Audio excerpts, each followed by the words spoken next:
have him climb back in. It's like, fuck!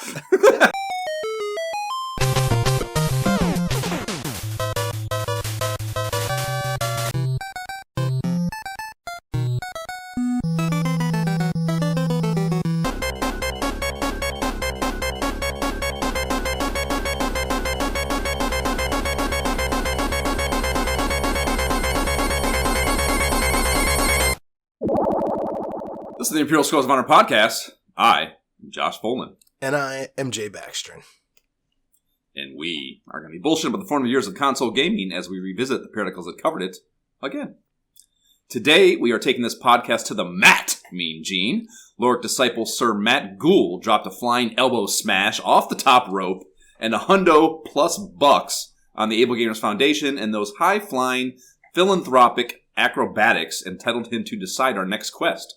And that quest was the 1986, or 87 actually, I think, original GANGSTER black box pro wrestling game on the Nintendo Entertainment System.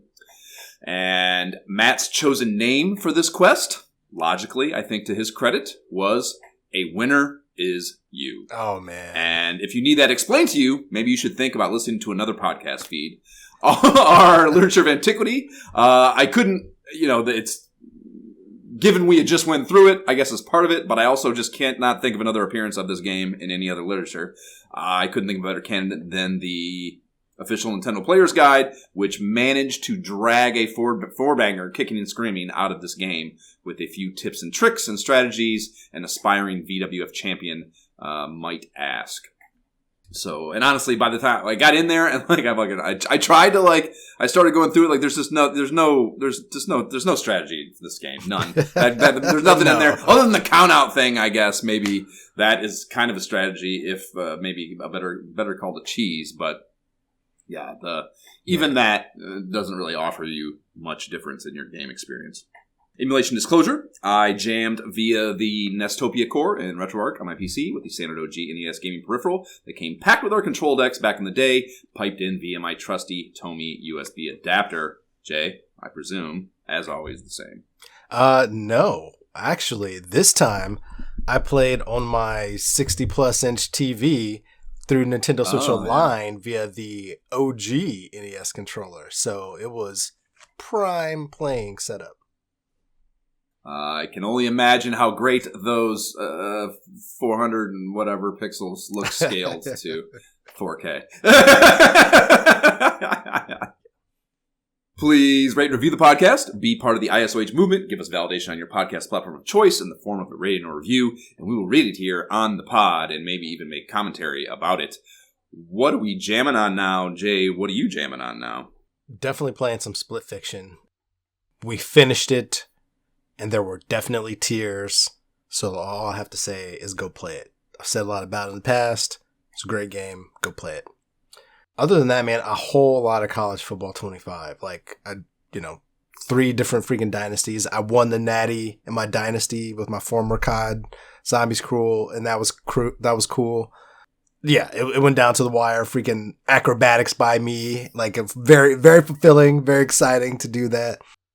Actually... Yeah, I was doing very well in my very tough dynasty with the guys who just, are freaking nuts and maniacs about this game. I was ranked number 8 in the country. Best I've ever been ranked. Then I just shit the bed with the computer pulled one of their freaking 24 or 21 point fourth quarter comebacks to upset me. So I'm very pissed off about that. But people in the Discord were just oh yeah, it's happening. It's gotta be extra shitty. It's gotta be extra shitty to lose to the computer in a game like a multi-person thing like that. It's gotta be tough. Yeah, and people were just oh yeah, it's happened to me before. And I was just raging, fuck. But at the same time, even though I'm doing so well in that league, people are kind of just not caring about this final season because 26 comes out in a week. So people are just mainly just talking about that and all the upgrades and things that we're going to be able to do. So definitely nerding out and getting ready for College Football 26. Did you already pre-order that? I did not. I was looking at the pre-order the other day, and the only thing that it gets you, I'm not that chomping at the bit where I need to play it the 3 days early, but you do get Coach Dynasty points, and that is a very useful commodity. That's a hot commodity, sir. Like being able to get your coach, being able to recruit those 5 stars. Like that might be worth it. That might be worth the extra like $20 or whatever. We'll see. Nothing better than fake economies being created by video games. That's it's amazing. Hey, any recruiting advantage you can get on the recruiting trail, you got to do it. Josh, it's clear to me that you've never been a college football player not college football coach. Otherwise, you would know these things. This is very important stuff. You gotta be cutthroat. So true. I have never been either of any of those things. That's so true. Yeah, man. Other than that, I've been playing just a lot of random balloons, tower defense with the boys when we have time, and then actually turned on this game that I had bought a couple weeks ago and totally forgot about. Retromania Wrestling. It's kind of like this. It's almost like a throwback. Like pro wrestling on the NES. Well, it's funny that these things happen where like I always find some modern version of the game we're playing around that time. But I was like, oh, let me just try to play this, and obviously much better control wise, clearly, as we will talk about, But it's I can't really figure it out because they have real characters like the Road Warriors from back in the day from WWF. But then they have people that, okay, I'm sure some of these people are new, fair enough. But then there's people that they throw in there like the Blue World Order. And I don't know if that was ever a real thing because all I ever remember was the New World Order. You know what I mean? Like everybody knew that back in the day. So like, is this blue thing, was this a real thing that happened? And people thought it was quirky because there's only like a couple of characters that I recognize. So I don't know. It's weird, but there's like a story that they're taking you through. It's fun. It's kind of quirky, but I just wanted a wrestling game. But I didn't want like the full serious like let me spend $80 for like the newest 2K WWE or with people I definitely don't know. So it's not bad. It's not bad. It's not great, but not bad. I think I got it for like super cheap because the Xbox is having a sale right now. So. It's worth it. Okay. But yeah, man, that's I pretty much. I have not played a new wrestling game. Woo, buddy. It's been a long time. Yeah, I would say probably like one of those fucking definitely 64. I mean, I think that would be the last time I played a new wrestling game would have been on Nintendo 64. Wow. Yeah, I've had like 2K Battlegrounds. Since I know the 2K series, I've heard the new one. Yeah, I hear like the new ones are good. So I mean, yeah, and I think that one's quirky, kind of like your 2K Battlegrounds basketball is, similar to like an NBA Jam kind of thing. And so like the wrestling version, I was always like on the verge of getting, but then I saw this and I was like, oh, it's kind of retro style. Let me check it out. And I think the retro thing about it is just it's more pixelated. So I think there will be some other ones out there that are better that I might have to check out, but. Why pay for games? I'll just check out what's on Game Pass. We'll see if Game Pass has a nice hot one on there. Word. That's it, man. That's it? It's been a lot of work. Okay. What about you? Yeah, same. Zero gaming. Literally fucking zero gaming besides pro wrestling. I bought, actually just this morning, I was listening to the Nostalgia Podcast, the second best retro gaming podcast on the internet, if you're not familiar with it. And those guys are smart, and I like their opinions, and they were talking about Portal and Portal 2, okay, which I have known to be like masterpieces for a long time, that a lot of, I think, smart, savvy game people I have heard talk about over the years. I don't know anything about them other than they are like cerebral-ish kind of puzzle-y games that I'm based on the pictures I've looked at and just kind of just the name, I suppose. It's like using portals to solve puzzles, like creating portals and going through them. And I've heard that for a long time, and I've known it's a fucking like one of the best games ever. Some people say, and I've never played them. So I heard them bring it up, and I was like, I wonder if there's a VR thing. So sure enough, I looked it up. Naturally. Yes, there is. There's a full total. I mean, the game Portal 2 is the one I bought, assuming it would be, because even that's from 2011, so I'm presuming that it's, a little more modern and cleaner and certainly more VR capable of an experience. So I bought that when it was on Steam for $1.99. So, clearly no brainer there. And bought that, and then that gives me something to look forward to when I get the fuck out of New York here and back to Paradise on the West Coast. So I'm looking forward to that. And I also saw yesterday, it's not a game I guess it kind of is a game I'm going to be playing, maybe, or I thought I would be. But I saw yesterday that the fuckface corporation that bought Unknown Worlds, which is Subnautica's developer, ousted the 3 founders of Unknown Worlds and replaced them with some fuckface CEO from some other fuckface video game company. And it's got to be the worst news I've heard since Dukakis lost to Bush Sr. I mean, firing the 3 founders, like the people that created the original Subnautica and Below Zero, which is not as good, but at least, a comparable video game to the first, right before the beta is going to be released of 2, is just like, I can't think of a worse sign about the game remaining true to the first one, and this co-op bullshit not being something that makes me think about a fucking shitty arena shooter or something. Like, it just is the fucking worst news I have heard in so long, and I will be on suicide watch indefinitely, Jay. Good luck with the podcast and the rest of your endeavors. The idea that Subnautica 2 is gonna suck is, I can't think of anything that's more depressing, honestly. Literally anything. So that is just a fucking massive bummer. And I just don't know how.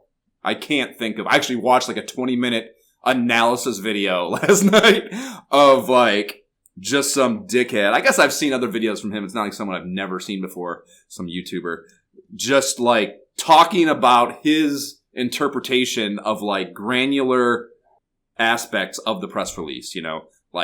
They kept multiple times in the press release they mentioned that the verbiage they're using mentions the timing of the game, which he was interpreting to be, and I would agree, a suggestion that perhaps the previous team, the founders of Unknown Worlds,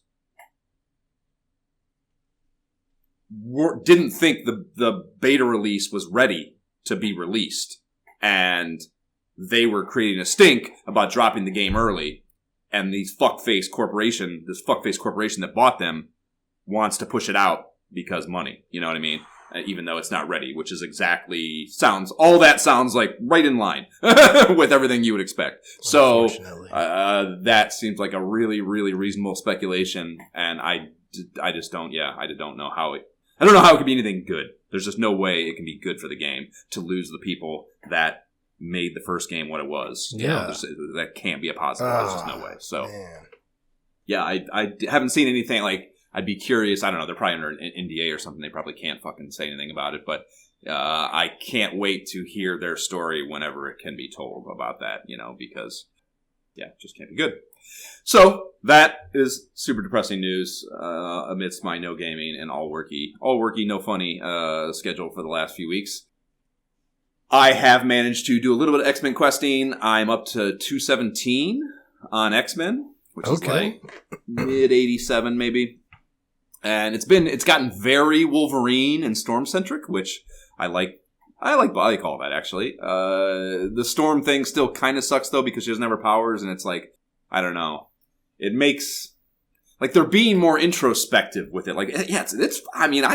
It's so fucking weird to me. X-Men in this phase, and the idea that it's just right before not right before. I mean, it was probably it might have been it would have been around the cartoon probably where I really got into it, 92, 93 maybe, but maybe even 94. I don't know, something like that. The back half of the early 90s is when I would speculate I really started to get into X-Men.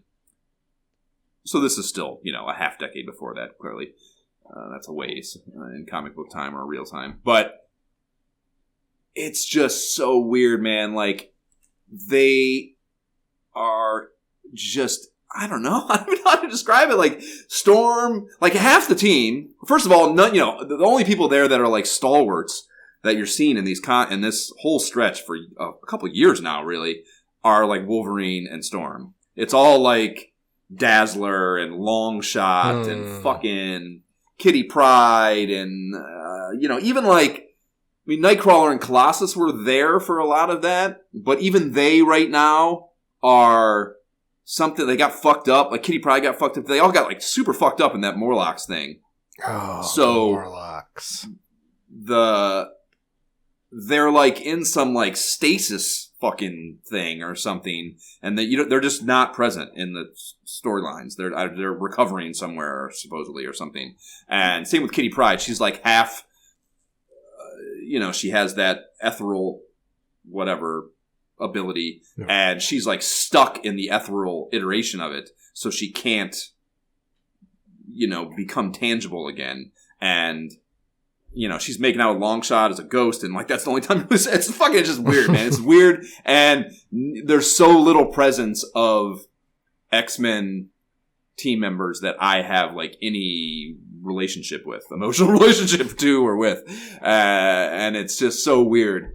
The last couple have gotten into Storm and Wolverine are up in, I think it might be in Canadian Wilderness, I'm not entirely sure, but they're dealing with these 3 like hunter dickheads that I must have been like a one-off storyline. I've never heard their names or seen them otherwise. It's like the Red Crimson or something like that, Crimson Commander and Stonewall, and then some dude who can run really fast. He's basically Flash.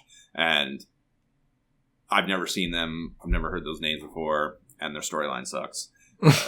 But Wolverine was like hunting them, and that was kind of cool. Like it was like this actually the very last issue I read was like him alone,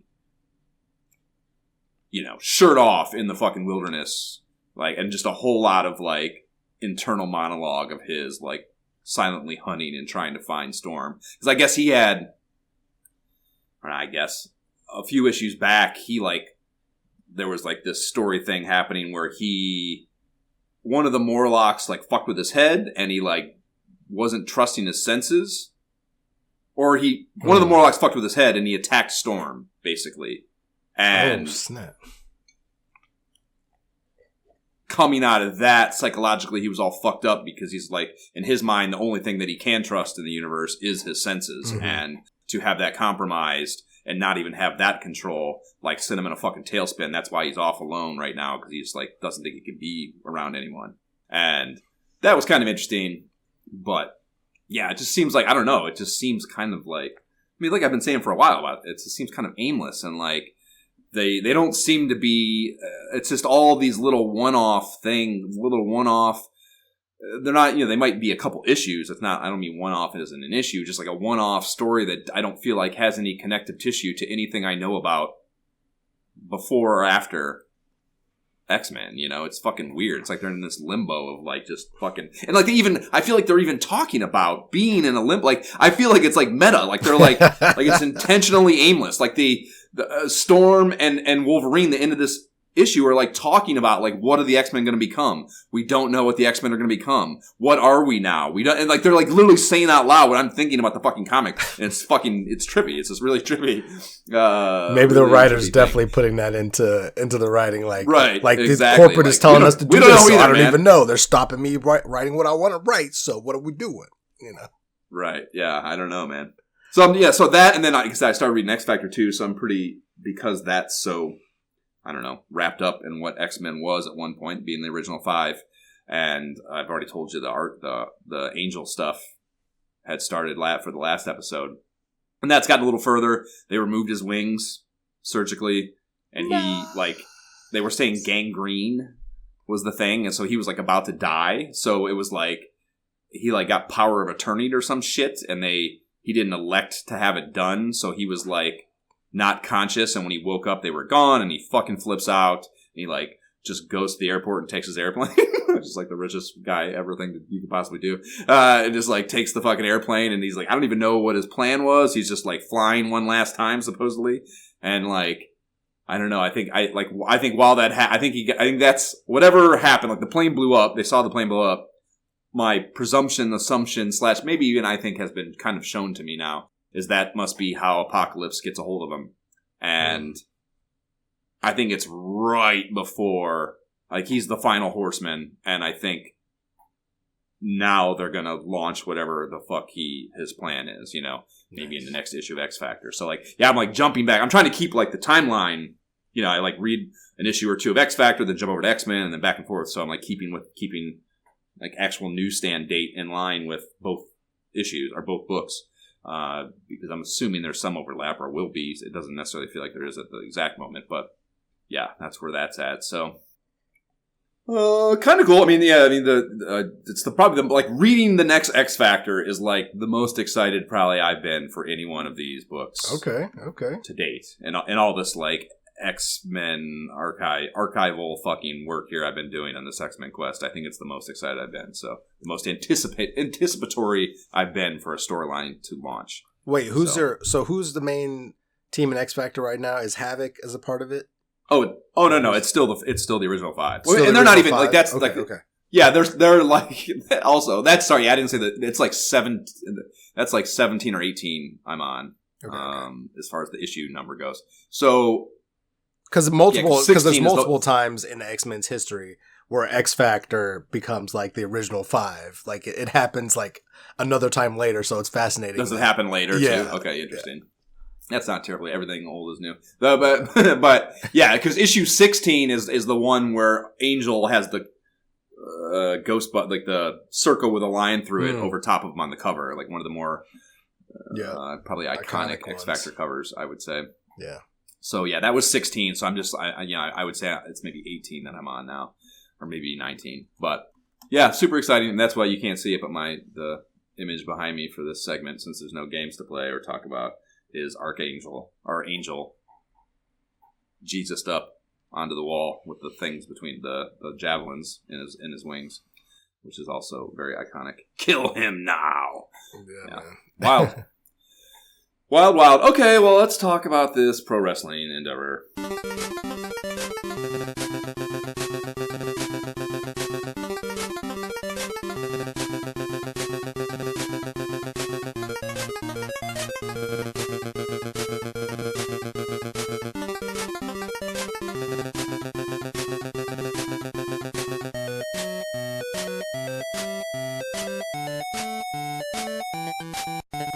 That is the pro wrestling game theme bringing us into this episode. Josh, hit us with the synopsis, sir. It's a reverse bulldog, a double noggin knocker, a leap off the top turnbuckle.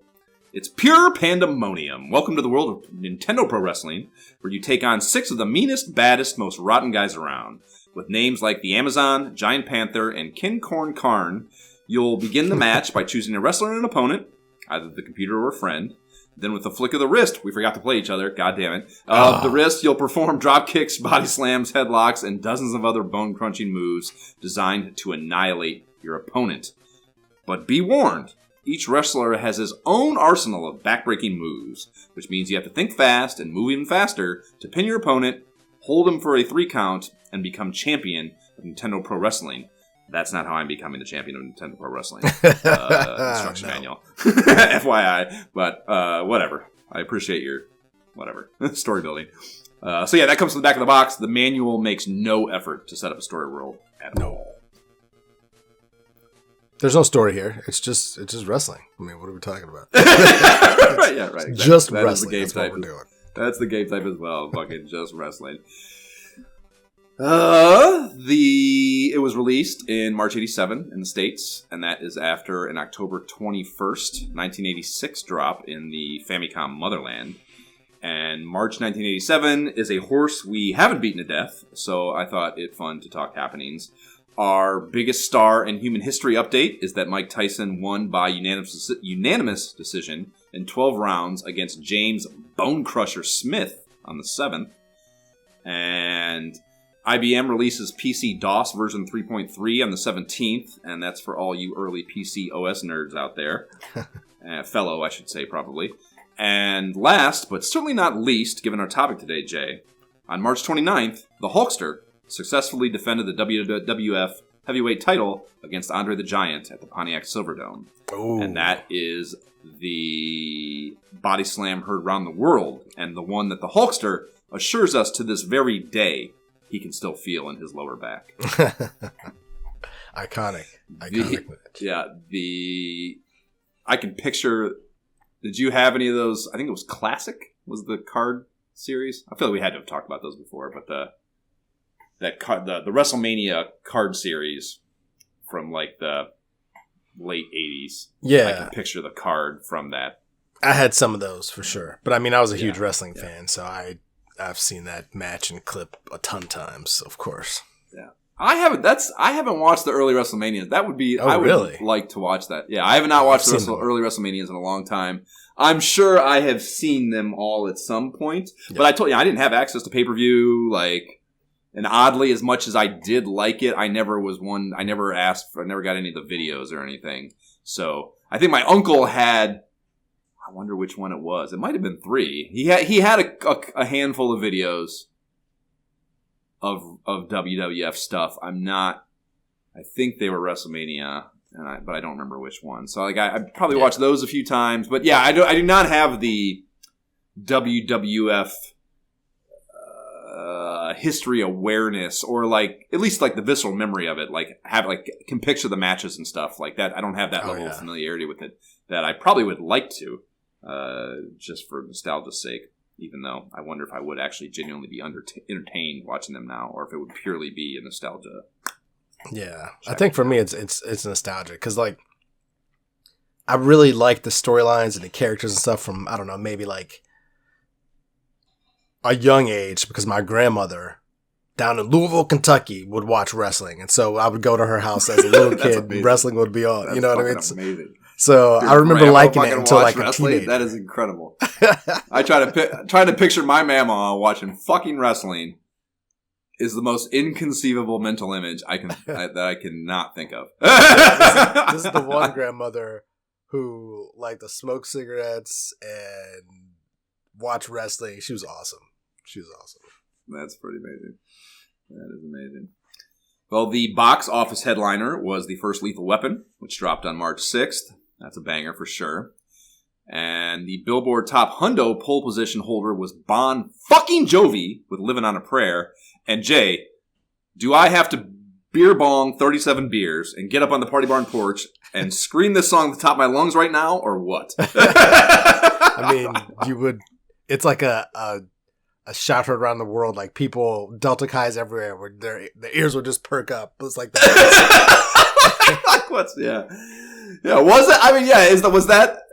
Was that ubiquitous? Would that be the word? Was that ubiquitous with me? That's incredible. If you were anywhere around in the venue, it was like, oh, yep, it's going down. Like whether you wanted it to go down or not, you're getting dragged into this, and you're just enjoy it, go along for the ride because it's happening. That's amazing, because I feel like that is so outside of my character in general. What are you even talking now, about? I suppose. Not then. I guess not then. But yeah, I feel like it's so far from something that I would even like.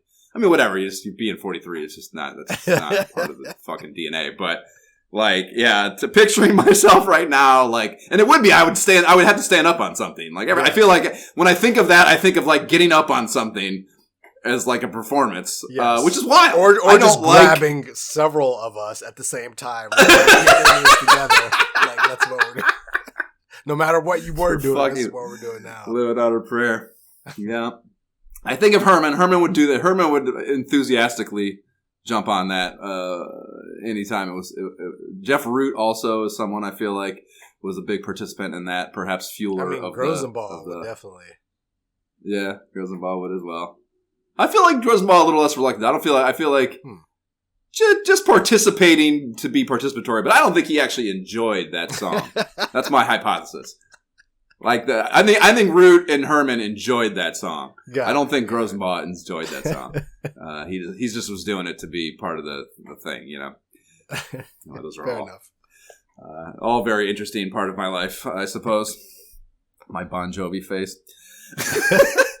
Artwork and shit. The cover art. This is our first Black Box series game, I believe, that we've covered for the podcast. And when I first downloaded this from Cover Project and opened it up, I'm like seeing the whole wraparound of one of these in its full fidelity on my laptop, it was kind of jarring, man. Like, I don't know if I've ever, it felt very new to me. Like, I don't know if I've ever, like, looked at a black box. I definitely never had one in my hands, I don't think. And I feel like even, like, that cover project thing that allows you to just download them, I don't think I've ever downloaded one of them and looked at that either. So I think I've never seen the back of the box of a black box series game. I've clearly seen those covers. Everyone's seen those covers. But it just felt very foreign to me. And that was interesting, I think, to, again, this being like, you know, those whatever it is, 17 games or whatever, are just such a formative part of our childhoods, I feel like, and the fact that it felt new to me was a very interesting thing. That is crazy. So the actual cover art is a pixelated style deal of one wrestler. I think that's maybe Fighter Hayabusa is doing a move I don't know the name of on a wrestler that I do not believe is actually in the game. So all those things kind of interesting to me. What do you know what that's called? Like, what's he doing there? What is that like behind? It looks like a side suplex, like, because it looks like he's holding him but kind of dropping backwards. So right. So that's the thing where you actually hold them to like hold their shoulders to the mat after you go down. Is that it's that move, right? Yeah. Okay, it's an odd. I mean, you don't have to. You could just slam him backwards, but it kind of hurts you too, depending on. It's like what is it? There's a wrestler that does that as like it's like the boss. No, not the boss guy, but because their shoulders are on the ground. So if you can hold them for 3 there, it is a pin, I think, technically, even though it's not your traditional. Now that you say that there's a move like that is somebody's finishing move, but I forgot what it was. I can almost picture it though. Right. Yeah, I can't picture who it is either. Just it happening. Yeah.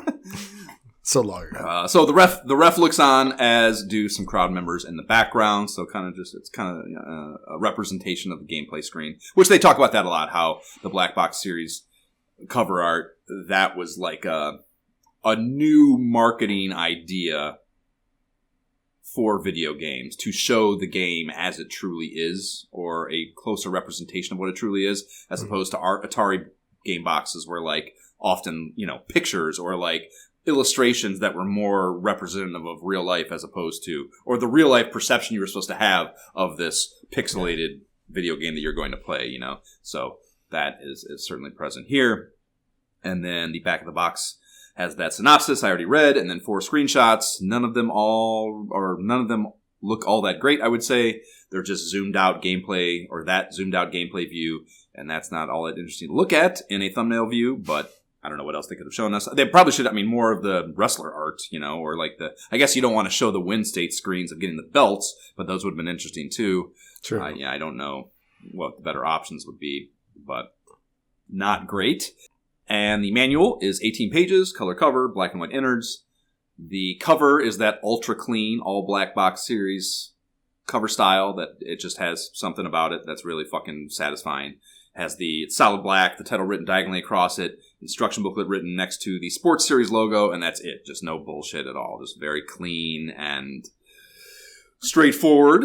And in the manual itself, there's not a ton going on, really. They have the game and like the game flow and rules explained on pages 6 and 7. That's pretty straightforward. The 1-player game is a 5-minute match.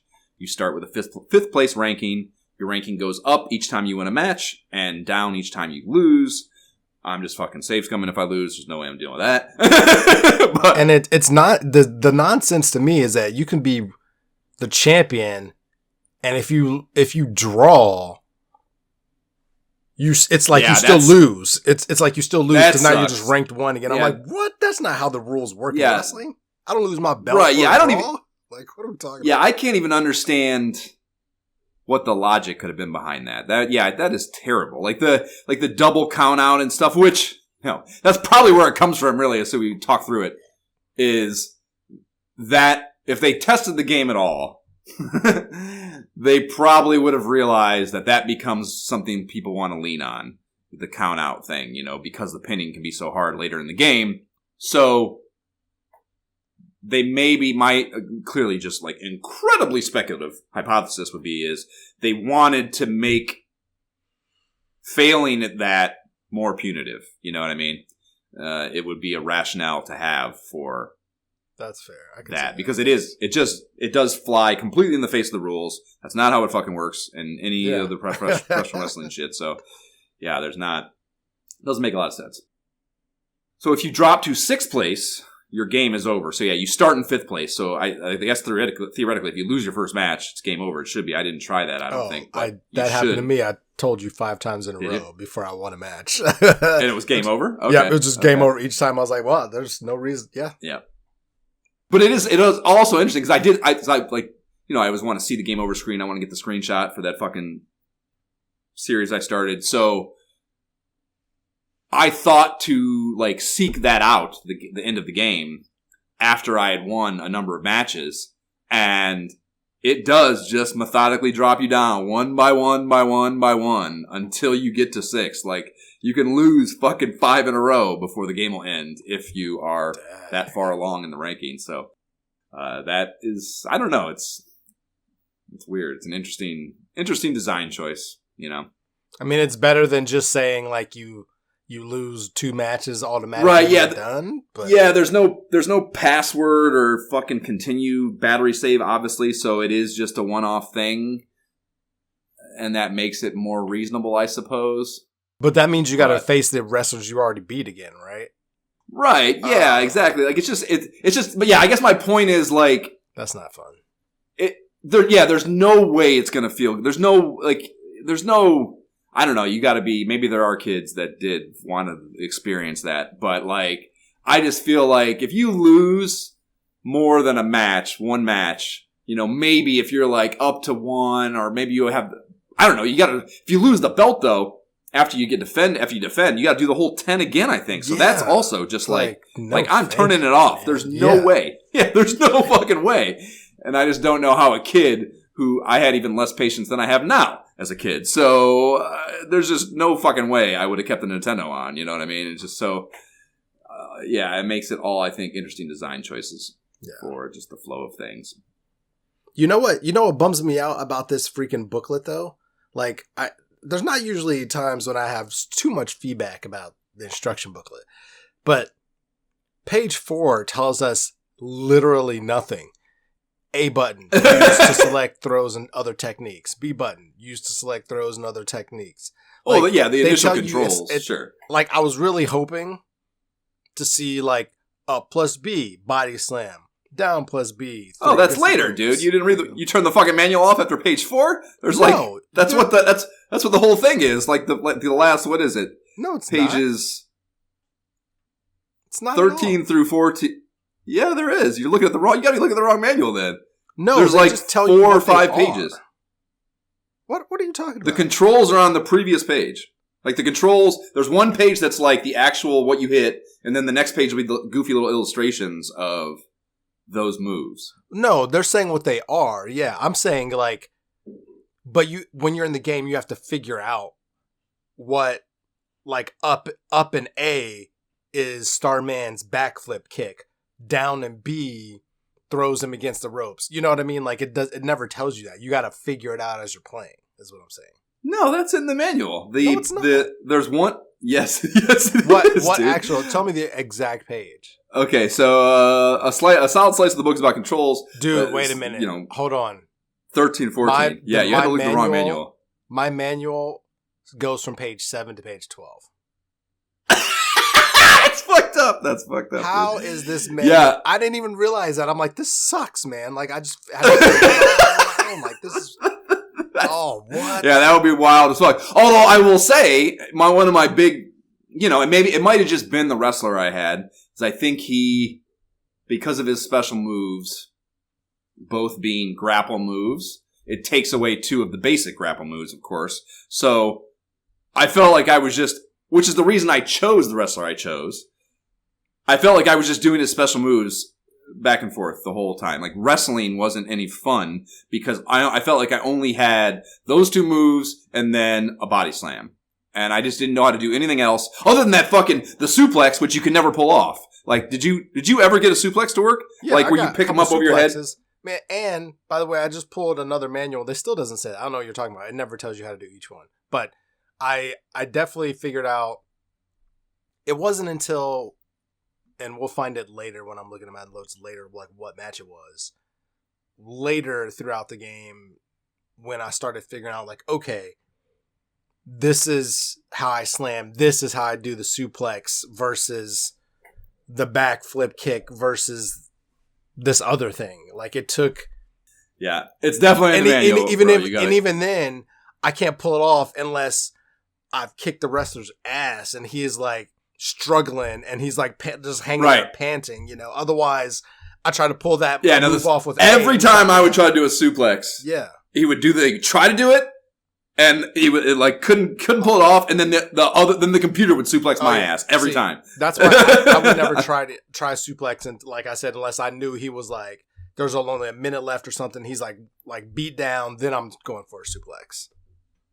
Otherwise, like you said, it's freaking kicks and body slams, off the rope, a lot of off the ropes. Yeah. Yep. Well, my entire game. Well, yeah, we'll get there. Let's slow down, I suppose. I feel like we're jamming everything right into the fucking instruction manual here, or all our gripes. But you got to Google the digital press PDF manual, and that has the pages with all the instructions of each move and the illustrations and shit. So the what manual? If you want to see that, digital press is the manual that I used. Digitalpress.com. So if you just type in digital press and pro wrestling NES, I'm sure it'll be in PDF. It'll come up. But yeah, pages I think it's basically the ones that are missing. 7 to 12. Which I don't know why you of all the pages to give me the rationale of why you would exclude those pages. You know what you know what it is? It's an amazing idea. I think. My guess would be whoever scanned that took it from a manual where the kid who owned the manual ripped those out and put them up on the wall or something. So they had them as quick reference and not in the book, you know? That's definitely like a kid decision is like, you know what? I'm going to tape these things to my fucking Nintendo console or whatever. Oh, yeah. Page. No, what? Yeah. But again, man, I don't think it matters. It just doesn't. Partly my wrestler, I think, but it just doesn't. Because I would have been specifically doing pile drivers, but I was like, so in my head that it's got to be. I couldn't do pile drivers. Yeah, there's only 2 buttons. Yeah, it doesn't. I mean, I try it. This game, lots of bitch about. Anyway, back to the game. Back to the flow of the fucking game. Once you get a first place ranking, just going through working your way up the ranks, you will fight a title match with the Video Wrestling Association (VWA) champion. If you win that fight, you get the belt. If you lose, you drop back 2 in the ranking, and you're allowed 1 return match. If you blow that, the game is over. So I guess you can only have 2 attempts at that first title, basically, before you get a game over. And it's noted there that King Slender is usually the VWA champ, which makes total sense to me. He's easily the biggest prick of the normal wrestlers, in my opinion. But if you control him, if you're playing as him, Giant Panther is the title holder that you have to defeat. So, in this initial sequence of the game. So once you get that hardware around your waist, you have to defend your title, as we were just kind of talking about, 10 matches in a row, to be presented the opportunity to unify the belts against the Video Wrestling Federation, VWF champ, Great Puma. And you have to love, because that's not a thing, man. I wish that was more a thing. I mean, they had crossovers, right? The WCW and WWF had a crossover. There was no belt. No. That was like a unifying. Yeah. No. Yeah, I mean, they were definitely competitors, and they obviously would steal wrestlers from each other to some degree. Yeah. WCW usually not as successfully. But I don't remember, and there was tons of money to be made. If they didn't do more of it, even if they did do it, they clearly didn't do enough for me to be aware of it. So they should have done more of it, because there's a ton of money to be made there, you would think. I'm guessing the impediment was the WWF was probably like, yeah, I'll do it, but we're going to get X more percentage because we're more important and blah, blah, blah, blah. And Ted Turner's a prick, so he's like, well, fuck you then. Even though he could have made a ton of money doing it, he'd probably he had enough money, and I'm not willing to bend down to the McMahons, basically. It's probably the logic there, if I had to guess. But yeah, that would have been cool for there to be a unifying belt of some kind, or at least an annual event where the champions wrestled, even if you don't give them a belt and say it's a continual thing, just something like that would have been really cool. The closest thing to that in the WWF was just the Intercontinental Champ versus the world champ. You know what I mean? Because at least when we were kids, that was like a thing. Like there was definitely a separate champ. You know what I mean? And there was a few times when there would be the person who owned both belts at the same time, but it was rare. Was there? I feel like you could. I feel like I remember that being like you couldn't. Like that was a thing. That's what I'm saying. They didn't want you. They didn't want you to. But then, like, I feel like the Ultimate Warrior held both once. Somebody definitely held both because I remember being like, "Whoa!" And then, yeah, I think they were forced to give up the like Intercontinental at the time. Right. Yeah. Yeah, that's. I feel like that again. It's like a vague, not a visceral memory, just like a vague like familiarity with that as a thing. You know, so. Yeah, definitely not the same. These are like two. Yeah, I mean, that's actually, that's more, now that we're, again, just parsing it, like, I want to know more. I want to know, like, is there a whole nother circuit or whatever organization? Yes, I mean, it's an organization. World Video Wrestling Federation. So it's like a different group of wrestlers. I want to know more about them. There should have been like, 5 other wrestlers. Someone either should have made another game. There probably is a homebrew game where they're with the VWF, you know. The way this game is kind of revered, that might even exist, and we should have Googled it. But there's not. I wish. There's not. I wish there was, man. Yeah, that would be really cool, actually, to know just kind of the storyline of why you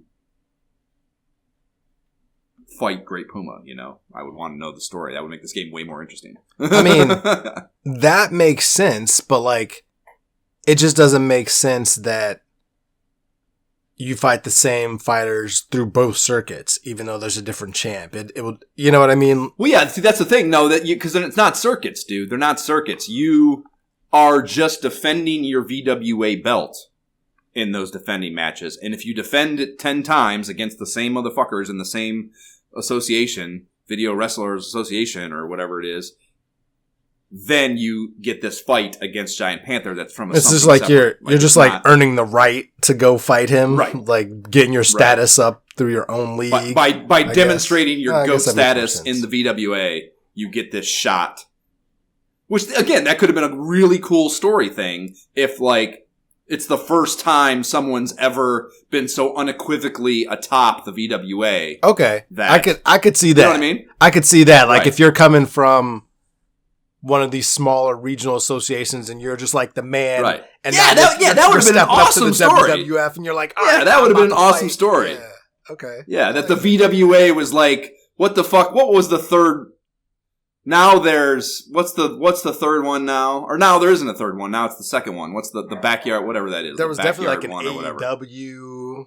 Like, right. I don't know. Yeah, ECW or something. Yeah, there was an ECW as well.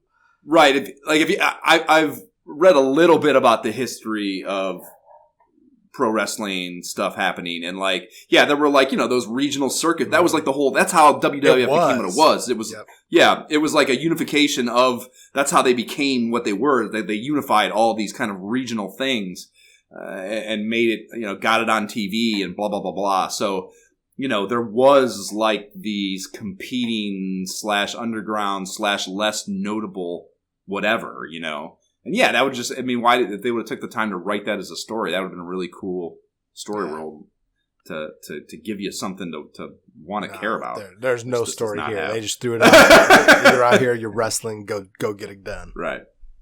Yep. So there's a handful of miscellaneous rules explained here too. If both wrestlers are down outside the ring or the timer runs out, you lose. Like we said, that's fucking dumb. If you're outside the ring for a 20 count, you lose, whether the other wrestlers out there or not. If you stand on the top rope for a count of 5, you lose by penalty. And I don't know, it's got to be probably a rule of some kind too in real wrestling. You can't just hang out on the turnbuckle, right?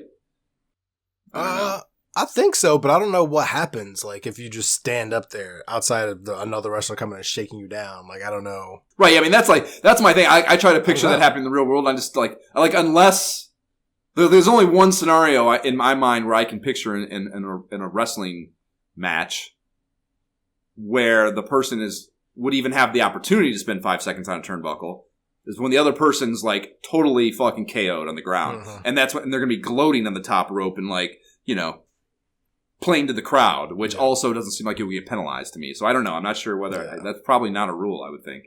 in or real maybe it wrestling. is, but nobody ever, like, why would you hang out up there for too long and get counted out? That's stupid. You know what I mean? So maybe you get your gloat on, right. but then you're always quick to come down and handle your... I don't know. That is weird, though. Yeah. Agreed. So yeah, we talked about the control stuff already. We'll talk more about it when we get to the actual wrestling. But pages 13 to 14 have a little bit of conversation-worthy content. We have a wrestler breakdown for the seven homies you can wrestle with in the game. A little avatar illustration of them, some critical, physical, and background stats, and then their special move set. And we'll touch on each one of those in the first gameplay segment. And then page 14 is a little nugget about, or rather that's titled Alarms. And there's the timer alarm. And this rings both a 1-minute warning and a 30-second warning of you only have the 5 minutes for the match. So it has this alarm to let you know that you run out of fucking time, basically. And then there's the stamina alarm. And this is described as ringing when a wrestler starts to weaken, then again when he is about to go down from exhaustion. Each ring has a different sound. And to me, like we talked about when we were first discussing playing this, I guess at the end of Solar Jetman, because Matt had set our destiny, set us on a collision course of destiny with it. So we knew we were playing it. It's not that we picked it, but in a debate or anything. But I was wondering what how to know that you could pin someone, if there was a way to know other than just doing it and finding out if it works, you know what I mean? And this is kind of that, I think. It's an indicator of when you can actually pin the guy. And yeah, I wanted to know, reading this, I was hoping that there would be, wondering and hoping that it would be, and wondering if it would be, how veiled it would be, is it going to be just binary? You hear this sound, now I can pin them. And I just beat their ass until that happens, and then I pin them. Or is it going to be kind of this ambiguous thing more so, or just less discernible or different for each wrestler? I don't know. That is really asking a lot of this old-ass game, probably, for there to be different ones for each wrestler or something to make it harder to discern. But yeah, I was curious how this would implement. And in hindsight, we're playing the game. I don't know. One, I don't think it matters, actually. I feel like you can still get pushed off probably after hearing that sound. There were two. I do know what it's saying. There's two different ones. One is more prominent than the other, but I don't think they mean that much, and there's still essentially just some RNG, I think, in whether a pin works or not in the game, 100%. I would, on top of that, I would hear the sound whenever I would do, because I was Starman, whenever I would do Starman somersault kick. I would just hear every time, a special sound, and I definitely couldn't just pin them right then. Are you kidding me? Yeah, we'll talk about it. But to me, it would be nice to hear that sound, but it never signified anything significant. Ooh, important, right? Yeah, never. Exactly. Yeah, that's I guess that's a much shorter way to say what I was saying, which was that I remember hearing it. I don't remember thinking anything about it when I heard it. It never became significant to me at any point playing this game. Before or after I checked out emotionally and mentally, it never meant anything to me. So. Word, are there any Game Genie codes, maybe I don't have to play pro wrestling if I put this code in? Oh my gosh. Game Genie wise? So I shouldn't say that so negative. It's not that I didn't have any fun. Yeah, I mean, I obviously did not use the Game Genie because I was on Nintendo Switch Online. I don't even know if you can even do that, so it wasn't even a thing. However, there are some very interesting Game Genie codes if you're trying to get a little crazy. So, talking about the ring out. There's a couple codes that you have only 10 seconds to get back into the ring or only 5 seconds to get back into the ring. So if you're lucky enough to be the one 5 slamming, is crazy. Yeah, so if you could be detailed enough to say, all right, I'm going to slam you outside the ring right now, and you have that code on, then, I mean, you could win matches all day doing I don't think I ever slammed anyone outside the ring. I did probably randomly. Let me rephrase that. I don't think I ever intentionally got someone outside the ring. And I definitely wasn't able to ever do the thing that I think is the coolest thing in the game, where you run and jump I never out did that. over the ropes and land on them. I had it done to me many times, but I never. Yeah, me too. But yeah, you're absolutely right. I got thrown outside the ring the number of times I got thrown outside the ring versus me throwing my opponent outside the ring was probably 70-30. 70-30. No, because I did it a few times. I was definitely trying it a lot, but they got me much more often, so I could never use X. I would never. Once I got, it's not spoiler at all. My boss battle video is up. Like, once I got to the point where I was just trying to do the count out thing just to get through the fucking game, I developed a system of letting them throw me out. I knew how to, like, get them to body slam me out. And that would make them come out. And then I could smack their head into the fucking ring and barricade. Like, we're outside until the ring I could now? Get back in. Oh, you messed up. Like, but yeah, I couldn't enact that myself. I had to get thrown out myself, which is it became in my mind a fun role play of like possum, Exactly. But, yeah. You gotta do what you gotta do. You gotta strategize. Right, exactly. But yeah, on top of that. Yeah, those are fun. Yeah, I would probably take the 10-second one. I would take the 10-second one. Yeah? Yeah. That's tough, man. There were some actually nuts ones though. Like those were okay. Like if you could again have the strategy and get outside the ring. There were a couple that rounds were either 1 minute long, rounds up to 10 minutes. That's a long freaking match. That's like yeah, if it took me. I can't even imagine lasting 10 minutes. I would kill myself playing fucking whatever it is, 15 or 16. Right? Fucking 10-minute matches if you actually that makes me want to. This the thought of makes me want to kill myself.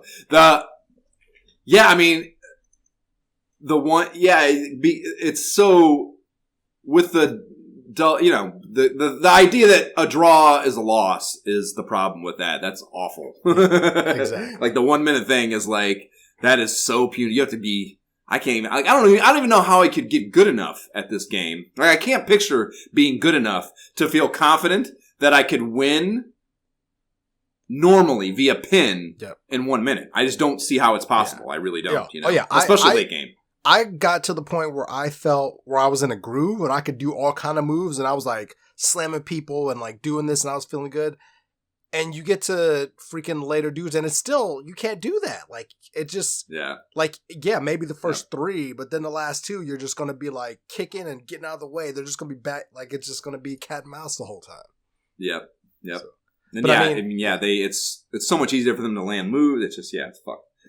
But can you imagine the craziest codes of all, in my opinion? Either a 2-second pin count, a 5-second pin count, or a 7-second pin count. Would you ever in your mind say, I'm going to play this game and make a pin have to be 7-second pin count? I feel like how would the code even handle that? Like, whatever is happening when you pin a guy that determines whether they can knock you off. Like, I mean, clearly, theoretically, it's supposed to be how much stamina they have left, right? What does that mean? How are those numbers represented in the code? Right? I would just love to, the fucking nerd in me would love to know the math or the code of how it would interpret that changing. Like, is there like a sliding percentage as each second goes by and they RNG within that whatever to decide whether they can throw you off in this moment or with this next button jam that you hit? Like, I would just love to know how that could be even implemented. You know what I mean? Yeah. Or does nothing change and you literally have to beat them so thoroughly that like there's nothing left? Like there's literally no stamina. Right. Like is that even, you know what I mean? Like that almost, like is that not even possible at that point? I don't know. Right. It's crazy. Yeah, I feel like that breaks. Clearly it breaks the game from an experience standpoint, but I feel like it almost breaks the game from a mathematical standpoint. Exactly. Even, like I just don't see how it could be implemented for sure. So yeah, that is interesting. But if the code exists, the math exists. Crazy stuff. None of those codes I use, but crazy stuff. If you're out there feeling saucy about your pro wrestling experience, too. So no homebrews of the VWF, huh? Is there any other history for this? No, man. There's like, that's whack, man. I looked and there's like virtually nothing about this game out there. Just people thought like review wise that the 2-player experience was like really fun, which I can understand. I definitely played this against my cousin when I was a kid, so that's really fun. But they obviously bed not playing each other. Yeah, right. Well, we can always do that, Josh. Like the time we are not time bound. Okay. We can still do that. Right. That's true. That's true. But, I can do it when we jump off. I can do a match when we jump off. I can do that. But yeah, there's nothing otherwise outside of like people thinking this is like the best game at the time on the NES, which big shocker. It's not like there's a lot there. So I was pretty disappointed that there wasn't more of the black box series. Does that include the silver box series? That's my first question. It's definitely not better than like Metroid or Rat Racer, in my opinion. No, it's not better than Mario either. No. I mean, they're talking about other wrestling games, so they're talking about specifically tag team muscle and tag team wrestling, which is like whatever. Yeah. Okay. Awful. Yeah.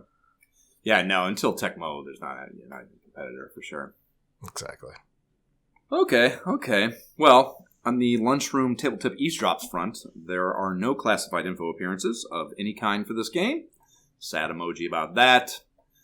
Didn't have any economic analysis for pro wrestling, even though I feel like if I could have not been making a movie right now, I could have come up with something interesting about the real WWF thing. Or WCW or something or other. So, sorry about that, Shark. I mean, Matt, bad timing. If you like those. I don't even know if you like those.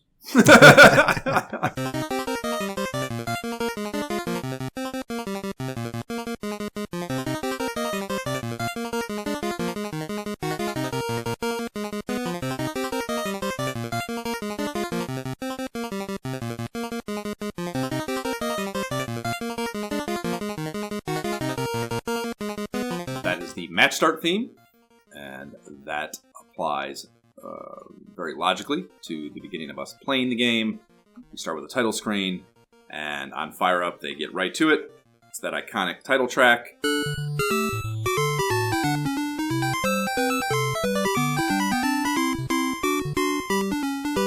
Pro wrestling is on a banner, foregrounded and drop shadowed over a American flag-esque red-white striped background deal. And that runs for a bit before we fade to a 1x1 slideshow of all 6 non-Puma wrestler character bios. We have a pixel art avatar, one of which is behind me right now for, what's his fucking name? What's that guy's name? Behind whatever. You? I don't know what's behind you. Yeah, you can't see it. That's right. You can't see it. I keep forgetting that we changed the fucking way we do this. But the Iron Claw guy that I played as, that's who's behind me right now. Anyways, we have that. We have their nationality, their date of birth, height, weight, and then specialty moves. And then it's right back to the title screen because let's fucking go, power player.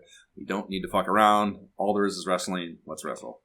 You hit start and you have the option of one player versus computer or head-to-head with a human. And you also pick your wrestlers here. Very simple and plain interface.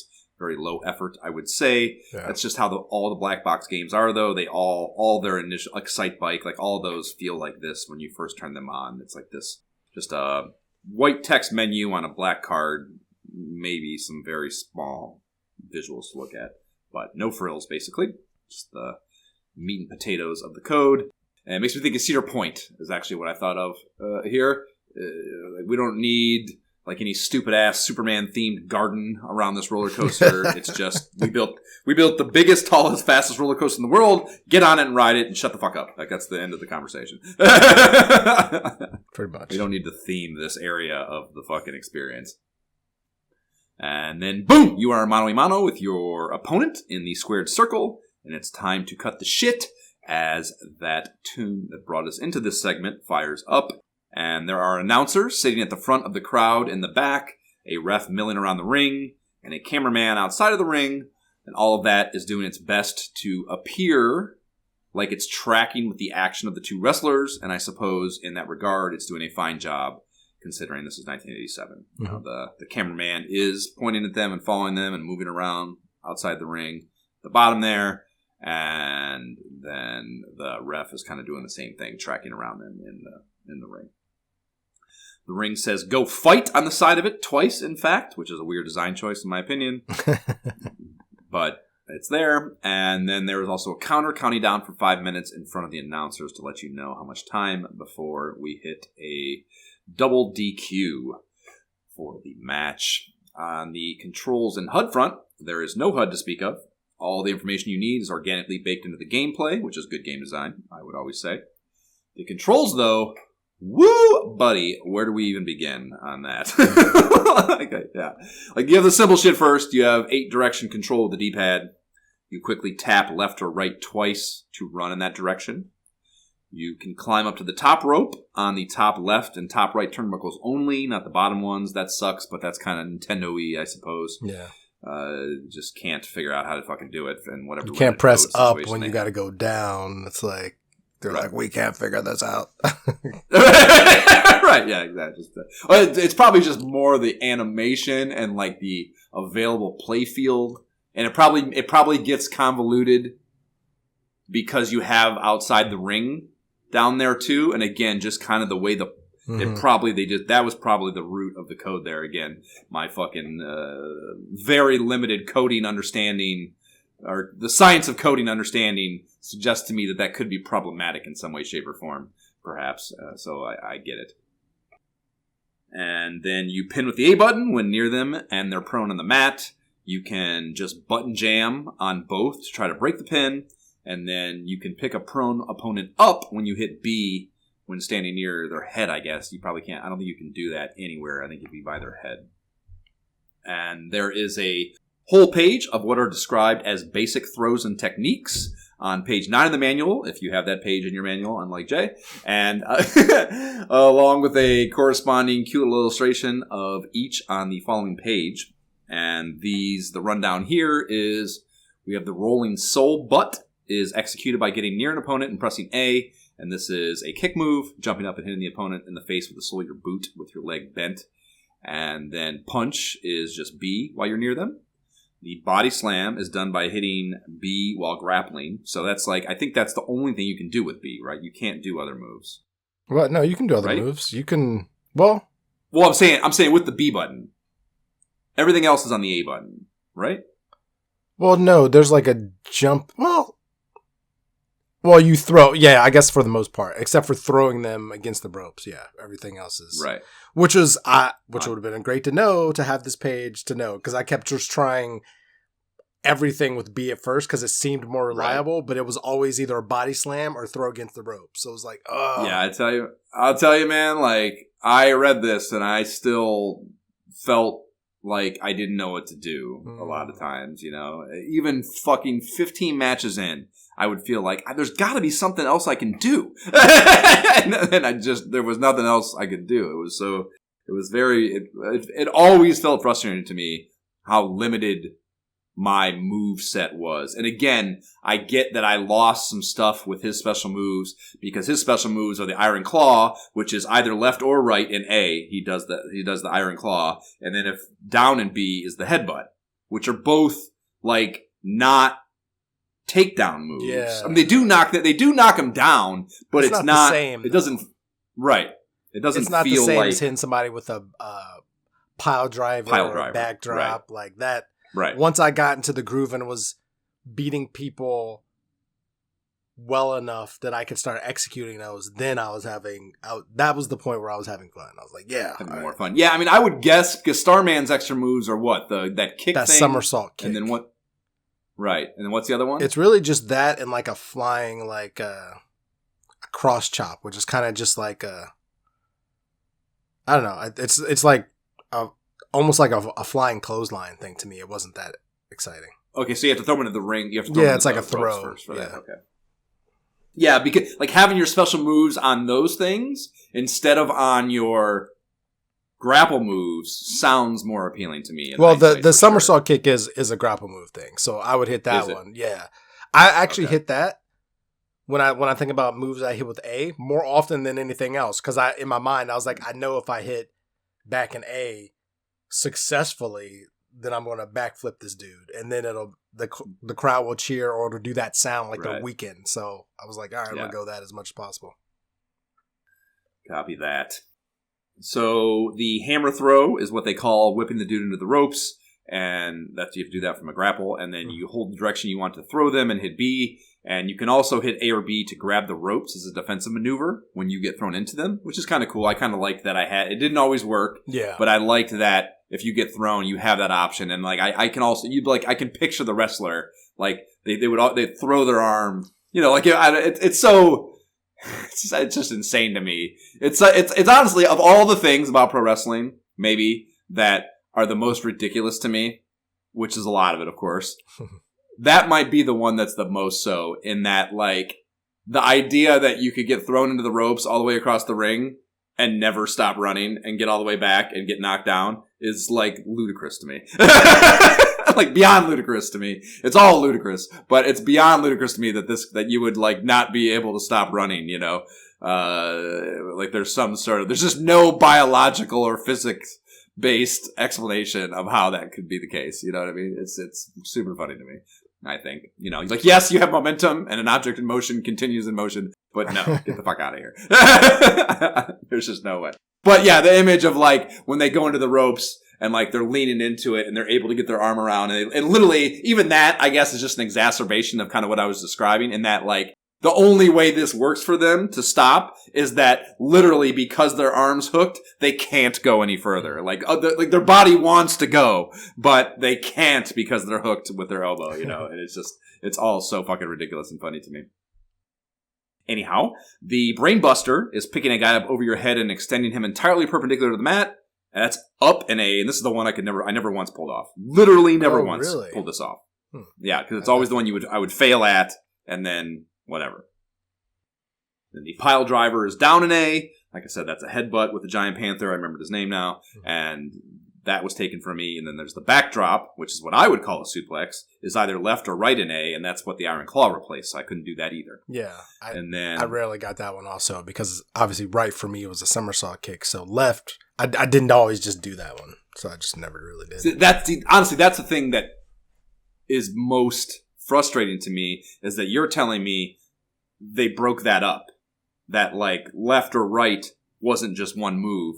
One, you know, back was the somersault kick, and then you had the opportunity to do the other move. Like, that's what I feel like I was robbed of an extra move, even with my moves, on top of my special move set taking two others. I see what you're saying, you know what I mean? Because whether it was this one or the other one, it was just obviously whatever one, maybe it was down an A, I can't remember, whichever one that somersault kick replaced, I was fine with that, because I just did the other one. You know what I mean? So it was just like, it's fine. This is special, you know? Yeah. Dang. I felt like I had very little variance in my gameplay as a result of all that. That's whack. What about the flying body attacks and the flying drops off the top rope? Were you able to do those? Yes. Yeah, okay. I was. Yeah.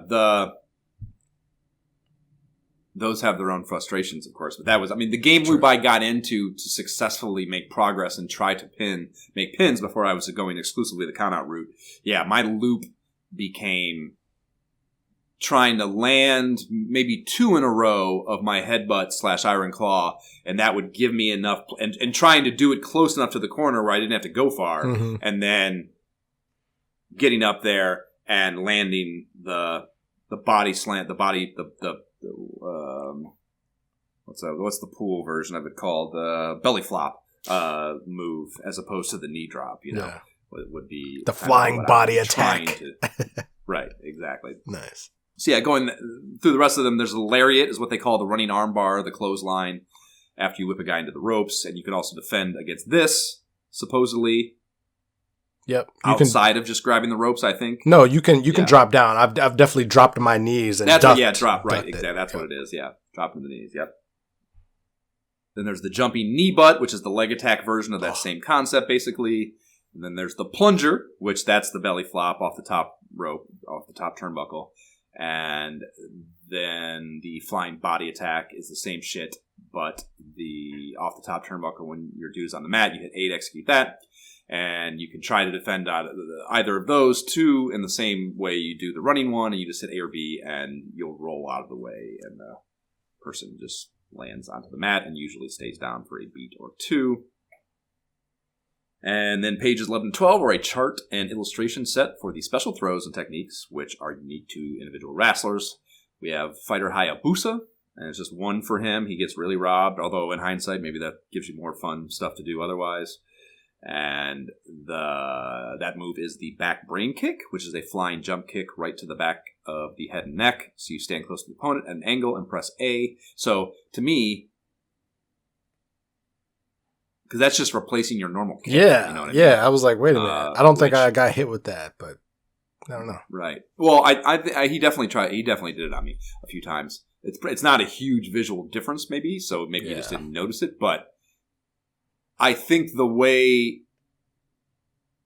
you're not just doing this every time is, I think, like that's what they described, that at an angle and press A. Like I think maybe you have to be slightly offset to do that one, which is interesting because I don't feel like any other special move in the game requires like a orientation specialty. You know what I mean? Yeah. So I feel like I kind of like in my cursor read and stuff that this is like thought of as one of the better special moves for one reason or another. I didn't play as him, so I don't know how that might manifest. But I mean, if you're using kicks a lot, because there's definitely points where I was just using a whole lot of kicks to try to. Well, that's all. I mean, that's like.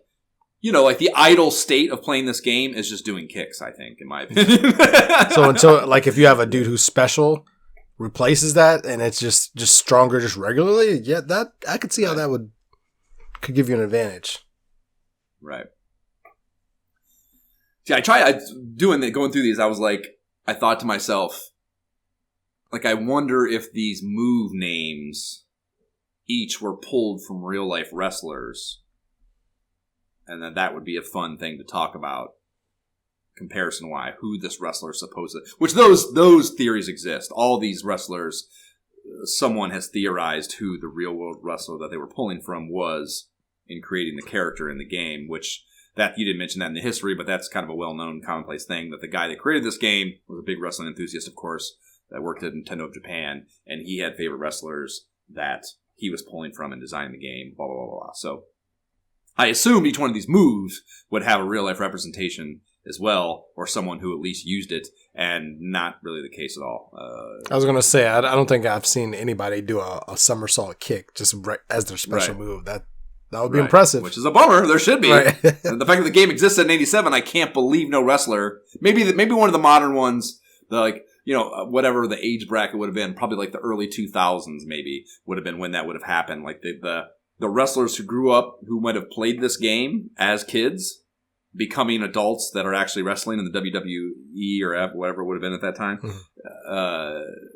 that would have been the age gap, or the age group, I should say, where that might have been possible, where they would like I remember that was my favorite move in pro wrestling, and they would try to develop it as their move, So I'd be a more ardent wrestling enthusiast, modern wrestling enthusiast, perhaps can tell us. Please do write in. Matt probably will tell us. I mean, if you think about it, you'd have to be specifically for Starman, like you'd have to be a true acrobat type dude. Oh, for sure. You know what I mean? Yeah. Some of them are not possible, of course, but any of them, I wonder how many there are that maybe have been tried to be implemented and theorized to be stemmed from them being in this game. I would be curious to know. Yeah, that makes sense. Starman, your boy, is next on the list. He's got a couple, like you said, the somersault kick, and you hit down and A while grappling for that. It's not back. It's down. Or down, yeah. I'm like, whichever one it was. Yeah, it was down and A. Yeah. Okay. And then the flying cross chop is off the rope steal. Hit A while running at them for that. Kincorn Karn has two very Asian stereotype options. You can karate kick, just hit A while standing near, and then you can Mongolian chop, and you hit B while standing nearby, and that's kind of like a jumping double, pound thing. And you could clearly tell, in my opinion, that those are the worst. The chop was slower, slower. That was telegraphed. I was always moving out of the way to that. He never got me with that bad boy. Yep. So yeah, it probably sucks to play as him, I would guess. Giant Panther, my boy, gets two. You have the Iron Claw, and that is a movie starring Zac Efron. That is a pretty fucking good movie, actually, as well as a move where you grab the opponent's forehead and crush their skull with your one hand. And it's left or right and A while grappling for that. So like I said, it consolidates both fucking directions into one move, which sucks in my opinion. And then the headbutt is down and A while grappling. And that is, just as you would expect, just slamming your fucking head into them and they drop the mat. And then your arch nemesis, Jay, the Amazon, has two as well. He has the Piranha Bite. He literally bites the guy's fucking face and that's left and right while in A while grappling. And then there's the outlaw choke, and that's self-explanatory. That's down in A while grappling. And it goes without saying that he's the most theatrical of all both in his costume, of course, but also in just his behavior, which was interesting to me. None of the other wrestlers gloat like that, which I see why he was, as a child, might have hated him because of that. He's the only one that was a total prick like that. But that's super interesting that they took the time and effort to make him, give him those animations and have him do that is really cool, I think. And it's more interesting to me that he's not the champion that King Slender is that you normally would. He should be, if he's the one who's the biggest prick and the biggest antagonist, you would think he should be the belt holder. I don't know, man. I don't know. He wasn't the hardest. King Slender was definitely. No, he's not the hardest. No, I'm not saying the hardest. I agree. King Slender is way fucking harder, but that's just kind of in the math, not necessarily in the moveset or anything. And two, again, it's just trying to create a story role. I think that's a miss. You know what I mean? I think King Slender is less of a whatever. I care about him more because, he was a pain in my ass. But as a character, he probably has more than some of the others, being the long-haired. He looks kind of more like whatever. Yeah. What a champion wrestler in 1987 might look like. But he wasn't more interesting than the Amazon, obviously, and he certainly didn't do more interesting shit in the game animations. That is true. Than Amazon did, That is true. So, yeah, he when he lands that bite, he stands over you and I don't know what he's doing. He's gesticulating or something, like fucking some sort of fucking little body language thing going on. And, cool. I thought he bites you or whatever, and then he's almost shaking his head I didn't do anything, Right, yeah, okay, so there you go. That's I love that the ref, exactly. The ref is admonishing him. He's I didn't do anything. I did nothing. Right, yeah, that's super. That's such a good job of capturing the essence of pro wrestling, because that's totally especially at the time.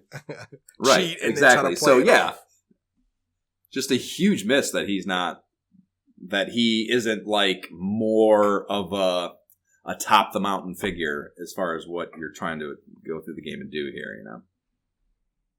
Whatever. And then the other one we just talked about, King Slender, he's the last one. He only gets one move. That's the backbreaker, which that motherfucker would land on me constantly. So much. That actually would usually, so even he was just such a prick. He was such a problem for me. I fucking hated him every time I wrestled him. Even because I said, even once I developed the just get him counted out everything, or every match, the way, I said, I developed that when I would go over to the ropes and have them body slam me out.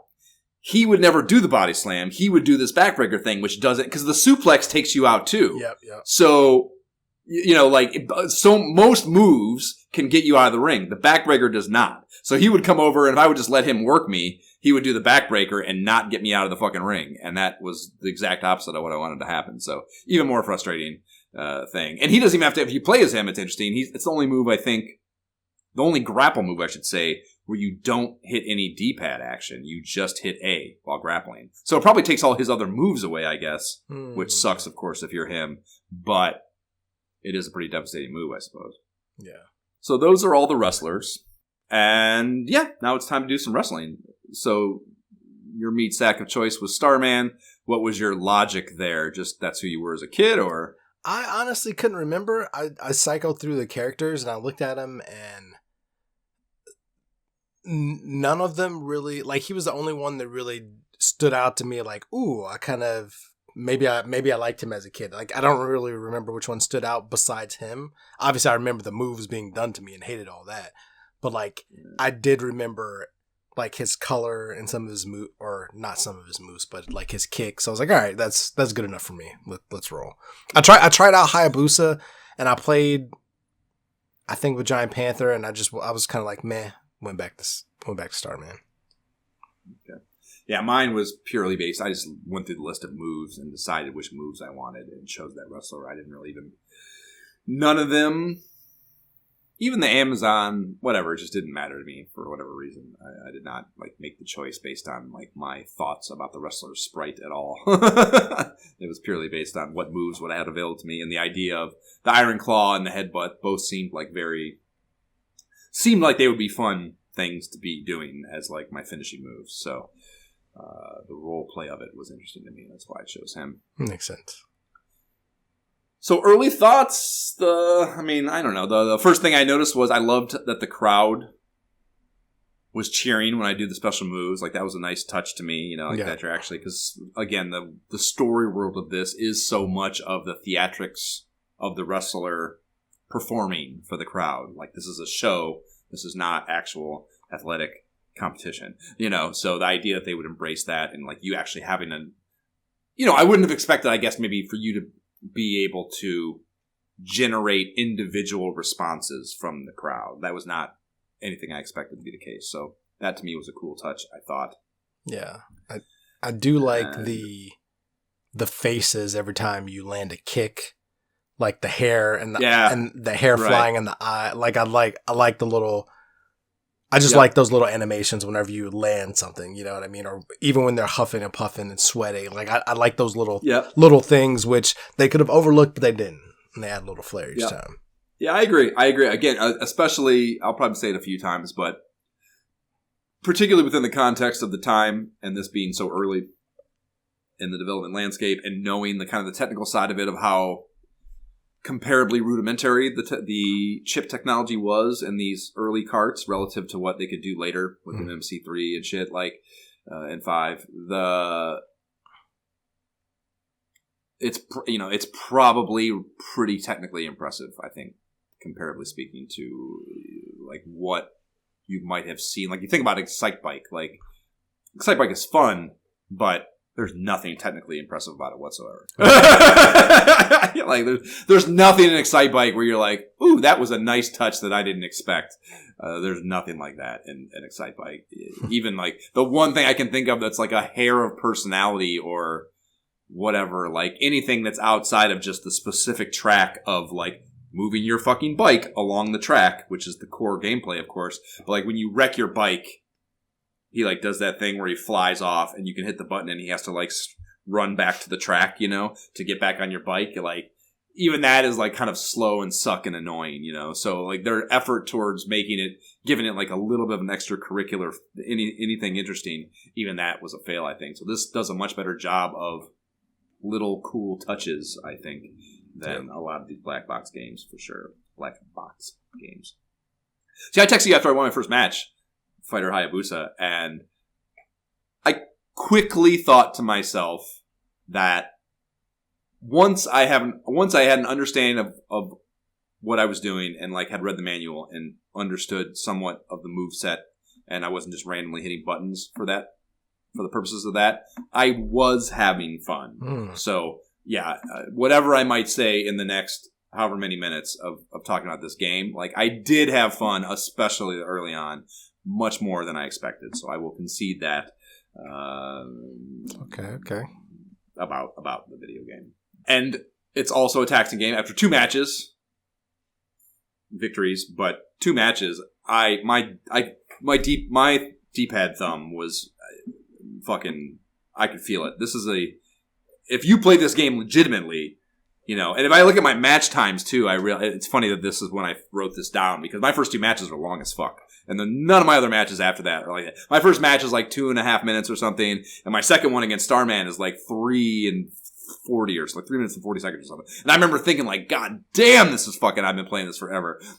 You know, like 5 minutes as an arbitrary number for the match length seems like nothing, but having to play this game for 5 minutes straight, if a match takes you that long, is fucking very taxing on your tools with which you play it. And that is funny to me. It's intense, man. It's intense. Yeah.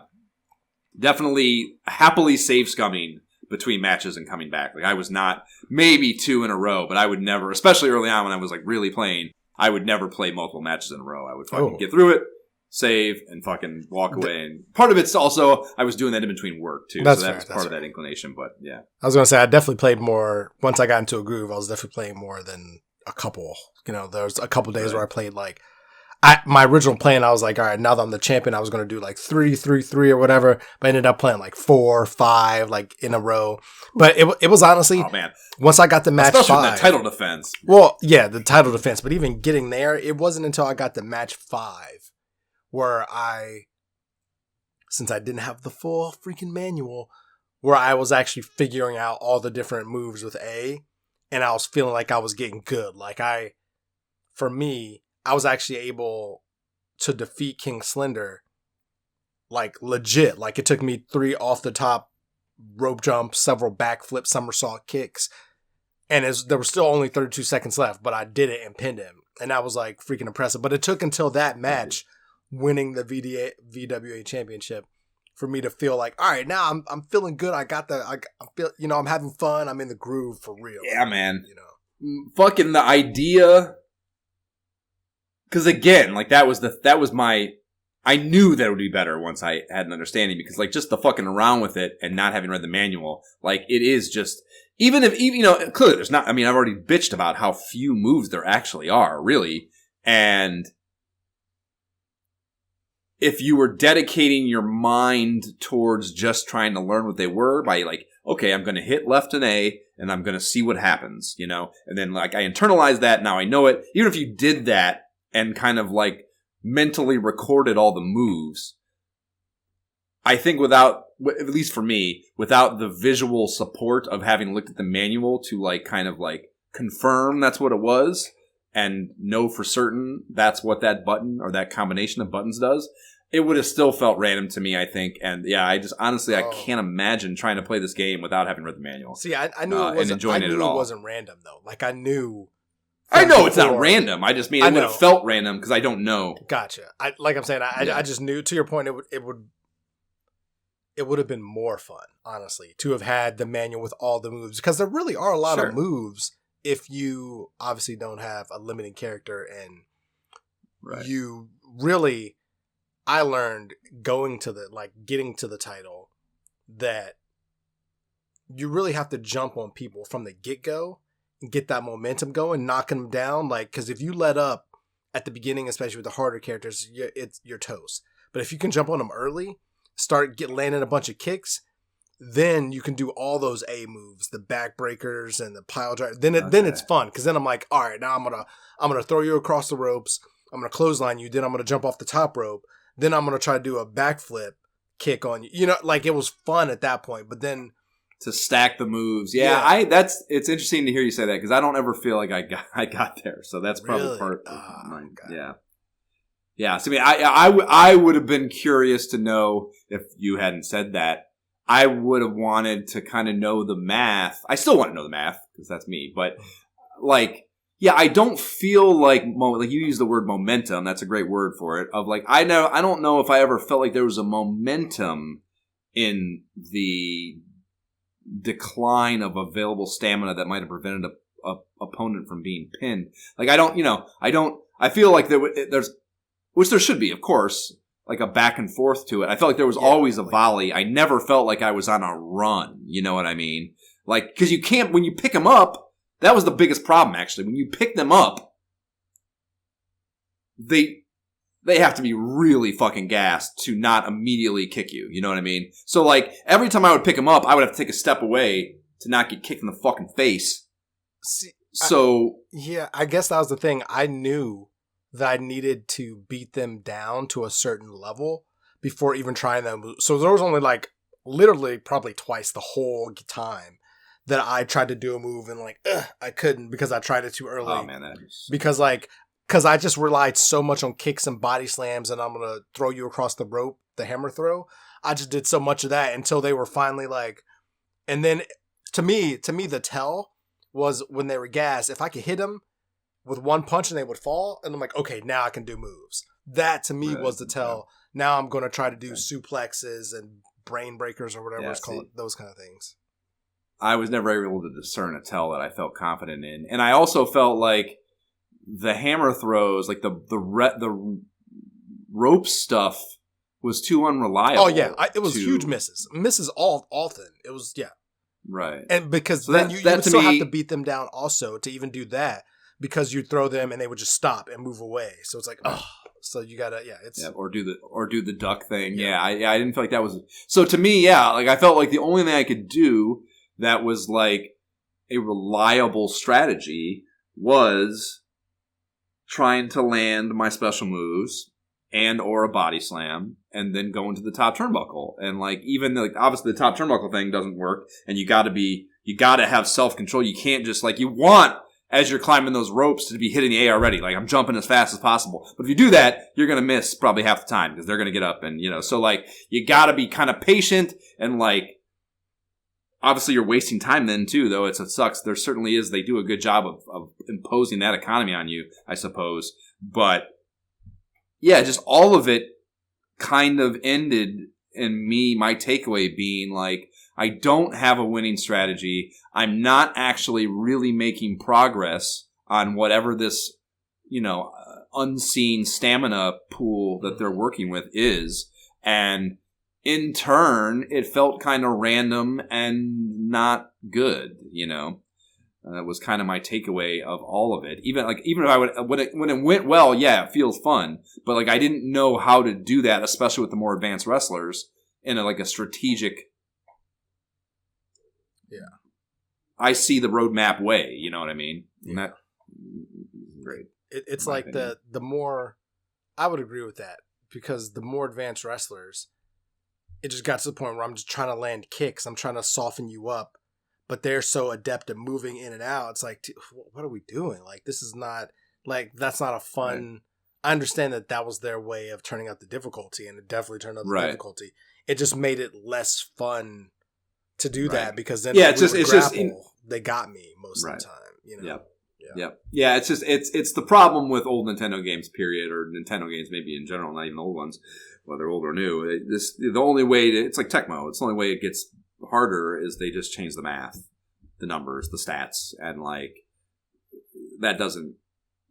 I mean, that's how a modern game does too. It's just there's more nuance. One, there's more stats, so it's a different stew, and a more nuanced stew with more statistics, leading to different things, but different implementations of the statistics too. There's just there's only so many fucking planes of movement in the theoretical landscape of a Nintendo game that just the statistics can only change it so much, and it doesn't feel good because it is such a limited implementation. You know what I mean? It is just I just have to hit the button more times faster, and it's like that's not fun. It's just not. So my hand already fucking hurts, man. Is what I thought a lot. Yeah.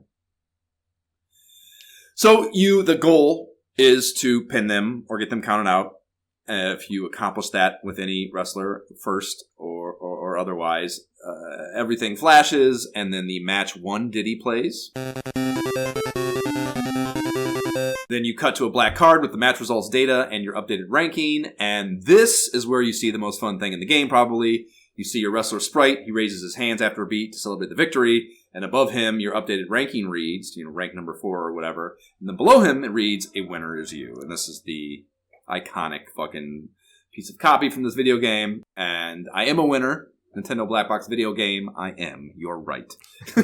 So down below that, the match duration time is listed, as well as your total match record to date. Total matches, wins, losses are itemized.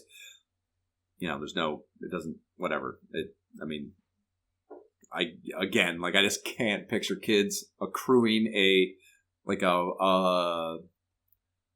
career match record that they care about. Looking here, wins and losses. If you turn it off, or if you lose, you just turn it off.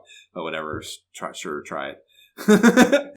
So I guess I assume you wrote it down. What was your fighter order in the road to getting the VWA champion? Like, it was Hayabusa, then Kincorn Karn, then the Giant Panther, then Amazon, then King Slender for the championship. Okay, yeah. So then they do just keep it in, I'm guessing, considering they both match up. I'm guessing it's the same order, just with the wrestler you're fighting as taken out is how that goes. So yeah, mine was Fighter Hayabusa, Starman, Kincorn Karn, the Amazon, King Slender. So Giant Panther, of course, omitted. Same game flow. So makes sense. That kind of sucks. It'd be cooler if it was like a little more, it was randomized, and whatever. But again, early game, only so many things they can do. So yeah, as far as individual ones go, Fighter Hayabusa was my first match, and I definitely felt like he was taking it easy on me. Like, it definitely felt like for Baby's first match, the way that played out, and I wouldn't say it's the wrestler, because my title defenses against him were certainly harder, so it was just, I think they had the math way turned down on that first match against him.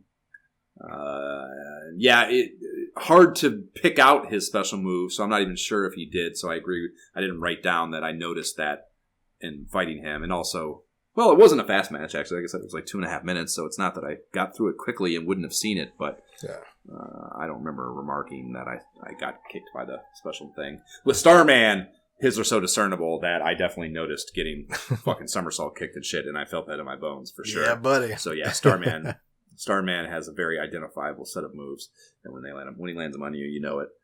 So that's cool, and obviously his costume is cool, comparable to kind of the more basic, like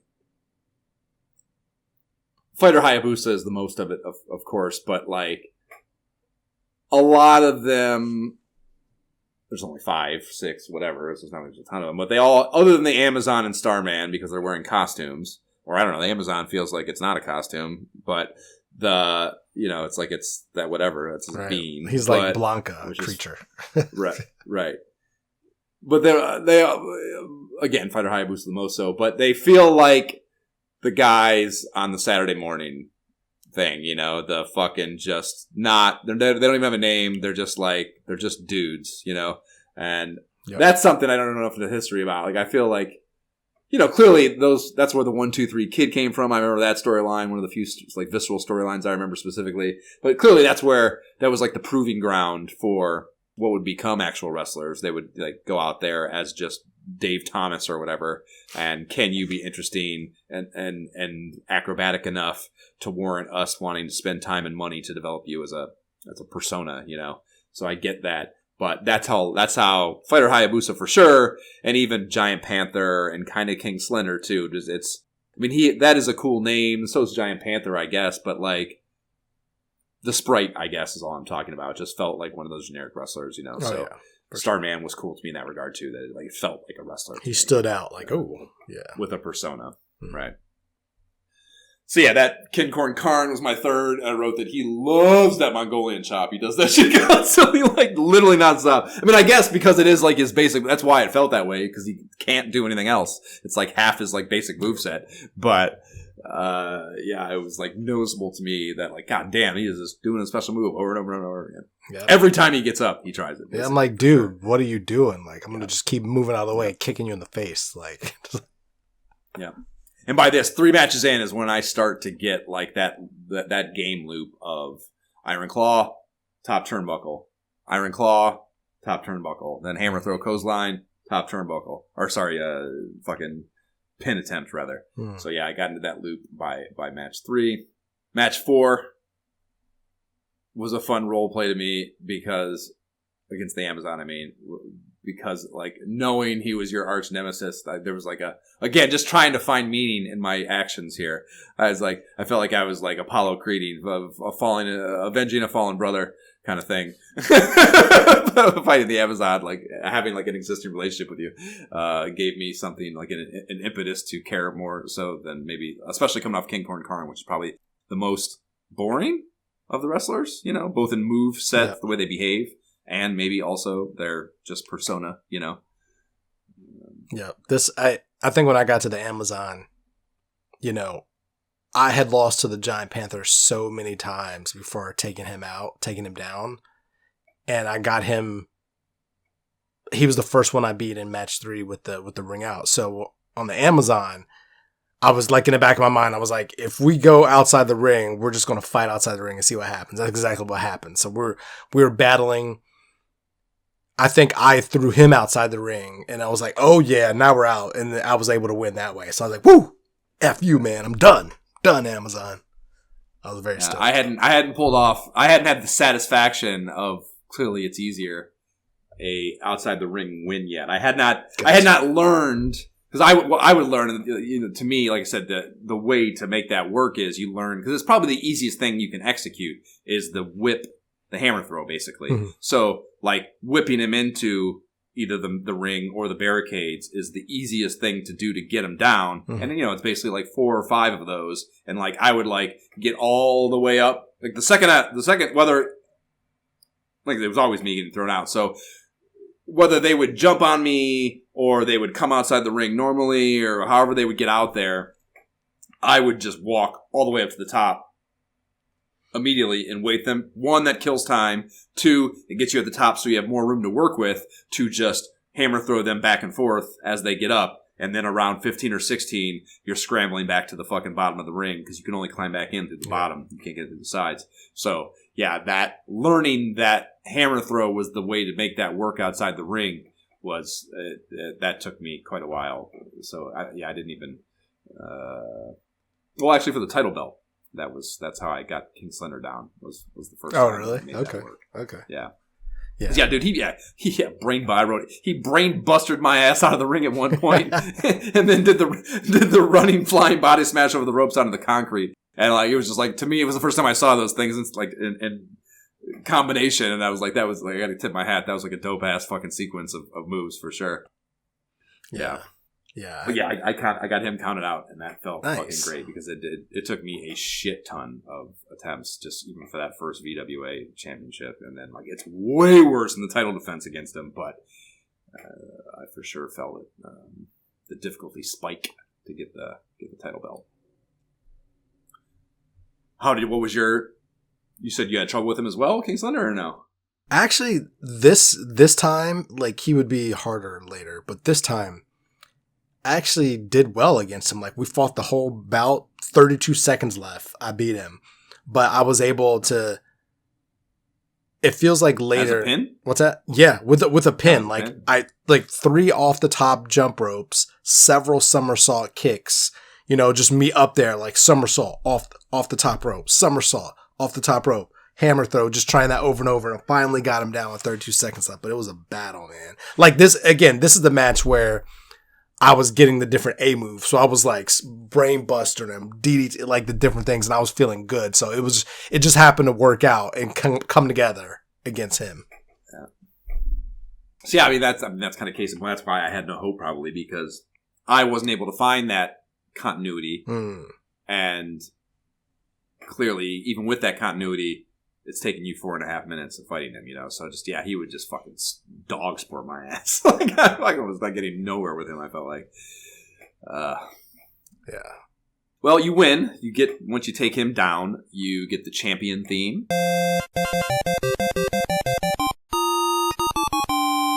And then Homeboy stands on the right, arms crossed and rocking the title belt around his waist, whichever wrestler. That's cool too, a nice touch for these belt graphics, these win state screens. Mm-hmm. Your actual wrestlers there, and even the lost ones too. Like when you lose, your guy's all hunched over underneath above the "What a Pity," which is another great line, actually. Yeah, I think maybe even more fun than "A Winner Is You." I mean, "A Winner Is You" is like that. You have the that's good translation goofiness of it, but "What a Pity" is a funny ass line to include. It's a very weird choice. So whatever, but yeah, the fact that you get your actual sprite for these screens, to me, was a touch they didn't have to do, and maybe I wouldn't even have expected them to do. So that's kind of nice. So yeah, your wrestler standing there, and there's a huge, what I would call, bowling trophy. It's dominating the left side of the screen, and then the middle text reads, "Congratulations, you are VWA champion. Let's defend the title." So before we move into the back half of the game, what was your fastest win? So of those, my fastest win... Not of those, of whole game. Of the whole game. Oh. Surprisingly enough, because of how freaking hard he is. Wait a minute. There was actually one. Yep. Surprisingly enough, King Slender. So he was actually match 10 and match 15, both my fastest matches. So match 15. Interesting. I backflipped him. I somersault kicked him while we were outside the ring and beat him in 28 seconds. But then match 10, okay. He threw me outside the ring. But while outside, I proceeded, like you said, to keep throwing him into the barricade. Barely rolled back in the ring in time and beat him in 24 seconds. So that was by far my fastest. I bet 24 is the fastest possible then, because I also have a 24, and that's when I legitimately, I was save scumming through a count out, dude. I was like late in the game, I was so over the shit that I would start the match, get them to immediately body slam me out, And then once they're out there, I would smash them into the thing, save. Smash them into the thing, save. Because I wouldn't even accept, fucking it up and having to do it a second time. I just need to get through this match, So yeah, even doing that, the fastest I ever got was my match 12 against Starman for 24 seconds. And yeah, it was just like the fastest possible flowchart to end of match. Dude, I think we were doing the same thing then. So instead of saving, I would just, once we would get outside the ring, I'm rewinding anytime I don't throw them into the turnbuckle, into the barricade, but they throw me. I'm like, nope, rewind. Like, I'm going to throw you. Like, I was doing the same thing. I was like, no, I'm not dealing with this. Yeah, I'm fucking over it. Yep, same exact thing. So the rewind thing worries me though, because it's not exact. I would be worried. Like I said, I was like, the second they would hit the mat, like, save. And like, now I have a whole new opportunity to jam the button fast enough to win the next quick grapple, Gotcha. So yeah, the rewinding would have stressed me out more than I'd have been comfortable with. Well, I was more worried about, like, I'm fine if more time comes off the clock. That's just less times I got to throw them into something. You know what I mean? Because I was trying to see, I was never concerned enough, I guess, to where I was actively just trying to get out of there as quick as possible. But it was definitely like, if we get outside the ring, this is what we're doing. I'm ending it outside the ring. Like, that's what's happening. Yeah, if we go down this road, I'm fucking finishing this shit off like this. Yeah, no, for sure. Yeah, for me, it was because there's only a finite amount of space. That's why I said I would always go to the top, because the worst thing would be on that last one to whip them, to be too far down and whip them, and they just like run across. Then they get back to the place where they can actually, because you can't crawl in at the edges. You have to be more towards the middle. Mm-hmm. So like, if you fucking get too far down, you throw them on that last one and they just run over and climb into the ring. And that's the most like, I don't know, the biggest bummer possible, because you're only one away from getting them there, and like, to have them climb back in, it's like, fuck! That's funny. 100%. Okay, well, slowest win then. So would it be that King Slender, that first King Slender match then? Probably, yeah. Let me see. I think 305, 331. No. Looks like 331, match 9 with the Amazon was actually the slowest. Yeah. Like, that one was a pin. It definitely took a while, but I guess that was the longest one. Yep. Okay. Copy that. The King Slender just felt like 4.5 minutes. For real, man. That's why I was surprised. I started looking at this like, wait a minute. But I think seeing him each time after that was kind of like, nope, go outside. It's go time. Like, I'm not messing around. Yep. My slowest one was also Starman at 337. So I had a slightly longer match. And that was, my second match against him, so I was just kind of still getting my feet under me, I suppose, was the explanation of that. After these messages, we'll be right back. ねえ、あなた、ヒロシたちがね、プロレス始めたみたい。いやー！5人の敵をマットに這わせ、リングの魔王プーマを引きずり出せ。大技小技、場外乱闘に狂気攻撃まで飛び出して、気分はすっかりリングサイド。今度はプロレス。私は誰の挑戦でも受ける。やればやるほどディスクシステム。I normally don't fuck with Famicom joints here, but mostly because I don't understand what they're saying, and I presume very few to none of our listeners speak Japanese either. But when that mom jumped off the top rope, i.e. the kid's dresser, down onto the dad, I was sold on this one. That's a great commercial. Yeah. You know how many times I did that as a kid off the top rope on my cousins or little brother or anybody walking by? For sure. I don't know if I ever tried to pull one off like as something as high as a dresser. That seems scary to me. I do have a memory of, in my Superman jammies, jumping off the fucking washer, which sounds insane to me when I think about like the layout of. I'm like, washer? Like, what kind of room? Like, you're getting out space. Yeah, the washer room. Yeah, it does not seem like it is conducive to that. It was kind of like essentially a closet. Yeah, like, whoa, dude. So it does not seem safe at all, but kids do dumb that. Maybe that's why I was stupid. But the memory of it is like, I feel like I got yelled at or something like that. It was stupid, so it makes sense for sure. But I mean, you clearly did not have bunk beds, Josh, because for us it was like off the top bunk bed. Oh no, yeah, I didn't. I mean, Jab didn't come into my life until I was after the jumping off thing stage, probably. See, like I was 10, so that was the best part about it. Is like because when our bedroom was clean, you had the open floor to wrestle on, and you could just jump off the top or off the side of it. That was the turnbuckle. So would you guys lay down a blanket to be the mat, or would you just jump right onto the? I feel like I remember like laying down a blanket like that does anything to the hard floor underneath it. Yeah, you definitely threw down pillows and blankets for like for jumping that purposes, type of shit. For sure. For sure. Purposes, yeah. Did you have? I feel like those the Superman pajamas I'm talking about. I feel because I had a Batman one that was clearly the same brand, and I feel like other kids had them. I want to say even they might have been Fruit of the Loom would have been the brand. But it was a bodysuit that was like the Superman costume, like all blue shirt, the logo, all blue pants, red cuffs probably. And then the cape was like a Velcro on thing on the two pieces of Velcro, one on each shoulder. Mm-hmm. And the cape would go on that way. And I had that for both Batman and Superman. And I feel like a lot of kids had those. Does that ring a bell at all? It's more rings a bell for what my kids have because they have all types of capes and like we have a whole bin of like those dress up things and like like costumes where like if there's a cape and Velcro's on both shoulders exactly like you're talking about. So I know I had superhero pajamas and I can't remember if I had Superman or Spider-Man. I feel like I had Superman. I can't remember. Because it was so long ago. But yeah, like it's more stands out with my kids because they have all of those things, Word.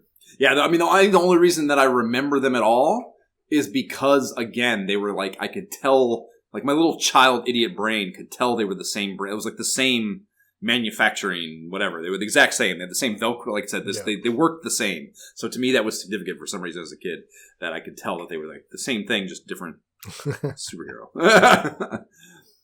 Anyways, so now we are defending the belt, and I don't know, do you want to issue your fucking retraction before we get started? When we were talking about the match that took the longest to win, I thought it was the Amazon, and yes, of the regular matches against regular people in the circuit. Where you actually have the timestamp, right? Yeah, where you have the timestamp, it is the Amazon. However, the final match of the game, when you challenge for the VWF for the double title match against the Great Puma in my case, they don't give you a timestamp at the end. Yeah. But they don't do for the VWA. Yeah, for the VWF, it just goes to that. Exactly. So I'd have to look at what my time was for that one. But yeah, for this one, if I go back and look because I took screenshots, I did it with 29. I beat him with a ring out with 29 seconds left. So technically, in a 5-minute round, it took me 4 minutes and 31 seconds to beat him. So I wasn't even sure I could beat him. I actually texted you, and we'll get there. And I texted you beforehand, like, I don't think I could beat him. But I beat him shortly after that with a ring out, barely. So I was super impressed. Very excited. Word. So the matchup card, now that once you win the VWA title, the matchup cards that you get, instead of saying whatever, next challenge, whatever, something like that, it says defend the VWA title up top. And then, it just cycles back to the top of your order. So Fighter Hayabusa is your first title defense. Same order again. Right, exactly, which sucks. And, I actually dropped my first match here. This is where I first lost. So, again, huge difficulty spike between the first Fighter Hayabusa match where I knew nothing and still beat him, and this first title defense where I just didn't have it. And, it's cool that, instead of the winner card, you get What a Pity. And he's hunched over and crying or hurling or I don't know what that exact animation is, but he's like hunched over and experiencing some sort of just unpleasant emotion or physical response. And you drop a rank each time this happens, and if you do so, if you're dropping the 6th ranking, you're a toast, and it's just a lonely game over in white arcade classic font on a black card when you do get your game over. So very classic in that regard. And man, I like that first Fighter Hayabusa fight.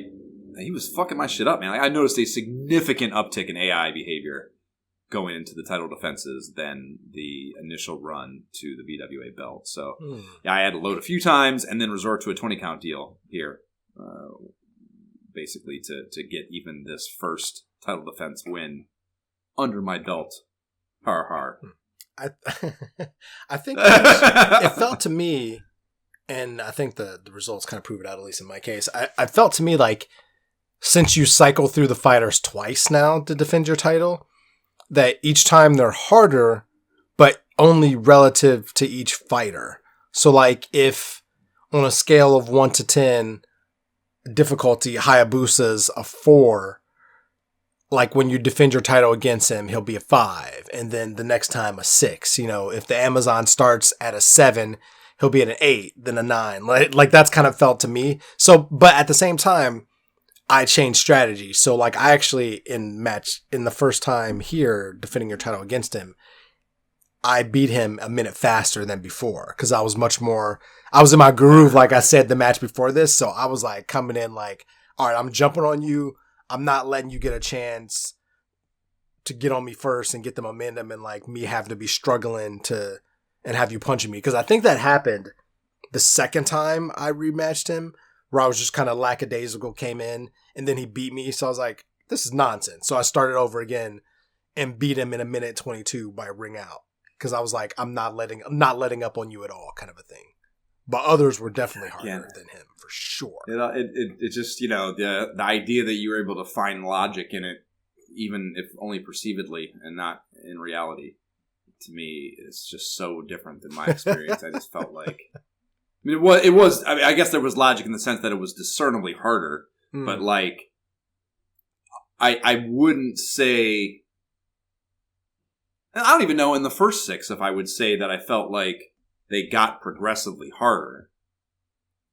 I mean, King Slender was unequivocally the hardest. Yep. In my opinion, in my experience. But I don't know if I would say that, Starman was easier than the Amazon. I don't think I would say that. Like, it was just, I don't know. It was just,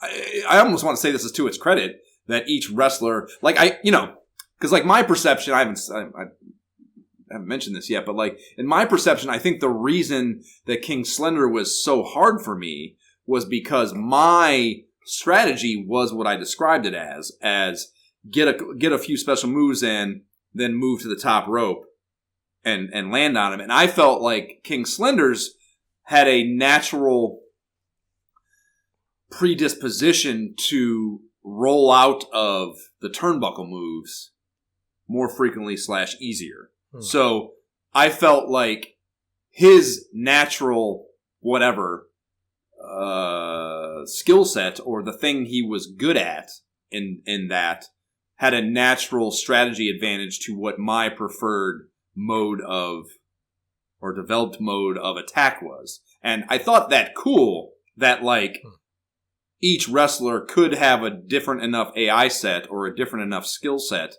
for it to be matchup based. Like in the same way that the Cavs can't beat anyone that's not a bitch in the playoffs,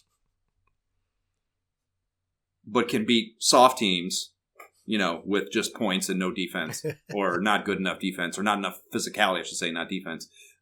In the same way that there would just be matchups that would just be a bad matchup for a way a certain wrestler might wrestle. You know what I mean? Yeah. So to me, that was cool and to its credit,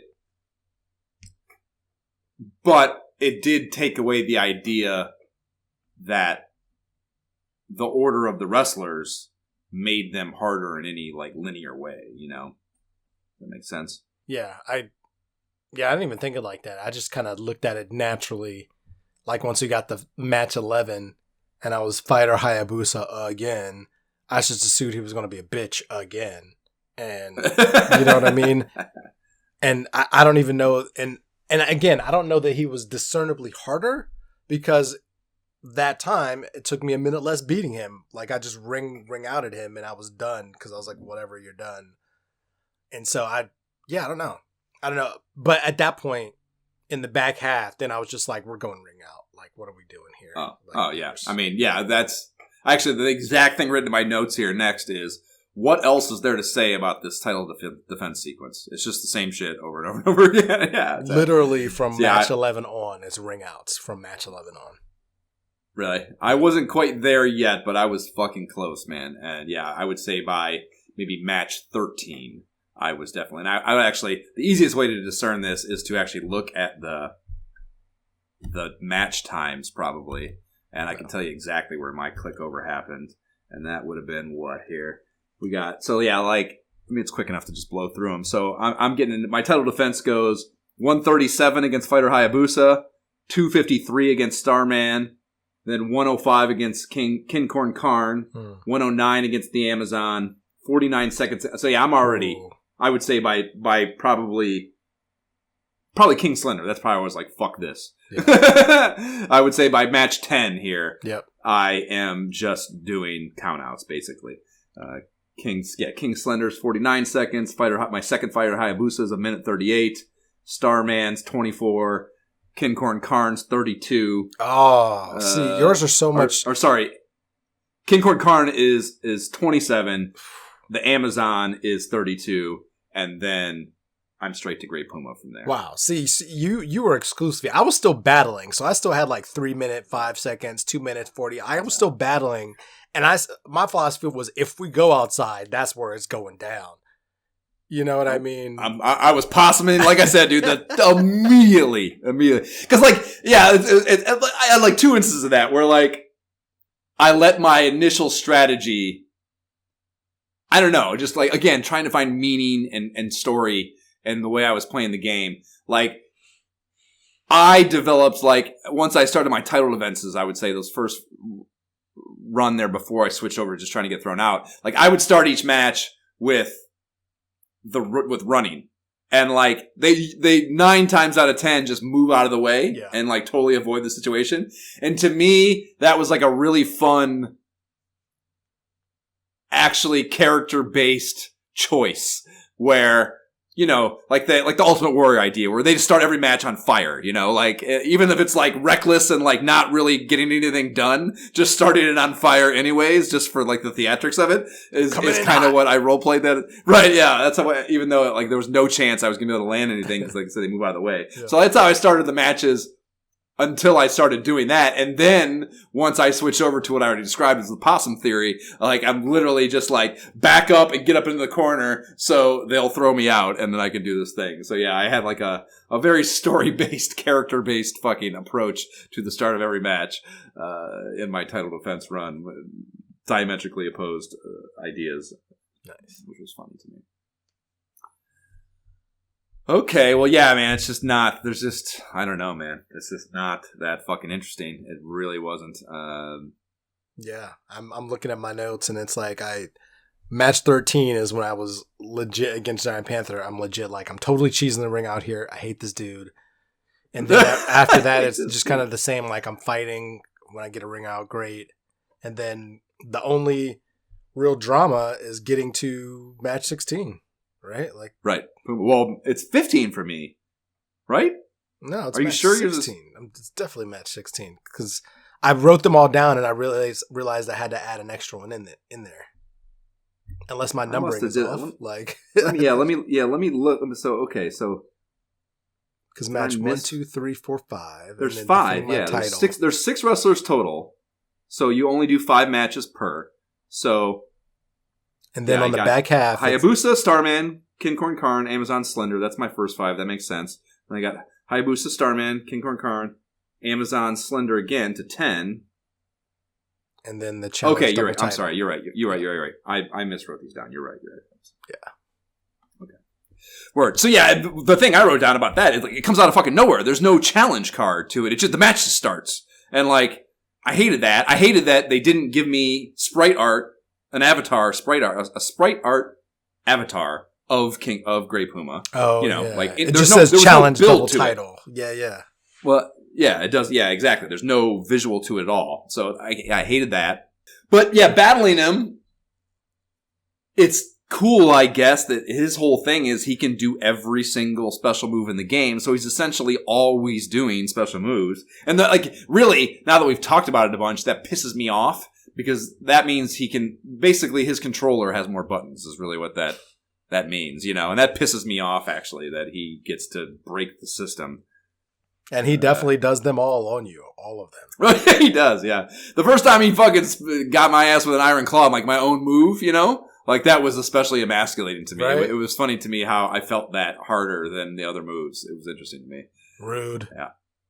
Yep. Rude, fucking rude. And also, fucking impossible to beat straight up. Like, I tried, I did 2 or 3 times, I think. I tried. I was already, like, mentally checked out prior to this, obviously, so I did not have a lot of patience of trying it. But my boss battle video is maybe 8 minutes, you know, of, like, and that's including all the bullshit of, like, sitting there and watching the fucking win state screen and stuff. So, like, not a lot of effort here, and it did not feel good to try, and I did not have any patience for it, because you can clearly tell, especially, again, with my, like, limited gameplay loop capability, it was especially unpleasant to just have him fucking knock the shit out of me constantly. Dude, on top of that, he was so fast. Like, there were several situations where I should have been able to get him in a ring out, but he was so fast, he would fly back in the ring. I'm like, how did you, I can't even put in another move in enough time to get you down and you're back up again. Like, he was so fast. That's why I was shocked that I ended up beating him with a ring out, because he was so fast. Anybody else, because well, you have to. I mean, even save scumming, dude. It required, because like, you know, even save scumming, you got to get to the top, and then like you got to make sure you don't let yourself move too much before you get into the next grapple, you know what I mean? And like, yeah, if you fuck that sequence up, that's what I mean. Like, to not save scum it to even like do a legitimate ring out, to me is impossible in my opinion, because it's so hard to win any grapple with him. So the idea that you could win like 4 or 5 in a row is super unlikely to me. And then because he moves fast, and it's even harder, and just super fucking tough. Really unpleasant, and I can't imagine beating him in any straight up way. It seemed impossible to me in those first few swings I took at it, and it didn't feel good enough to win matches and play this game this long to want to try, basically, which is, of course, a terrible indictment for the game on the whole. For me. Well, when you win, whether you cheese or somehow legitimately win the fucking thing, the win screen ups the ante on the one you were shown when you won the VWA belt, and the champ Diddy plays. Your dude holds a trophy above his head, and the belt, or another belt, or VWA belt, I presume, is around his waist. So that's interesting, too, that it's not 2 belts. It should be 2 belts, right? Not holding a trophy, but whatever. And then that's happening between 2 huge bowling trophies. One with I would say maybe a goddess atop it, the one on the left. And then on the right, it's an archer. And the text reads, "Congratulations, you are VWF champion. Push start." And if you listen to that, instead of sitting there listening to the music, it takes you right back to the title screen. And that is end scene.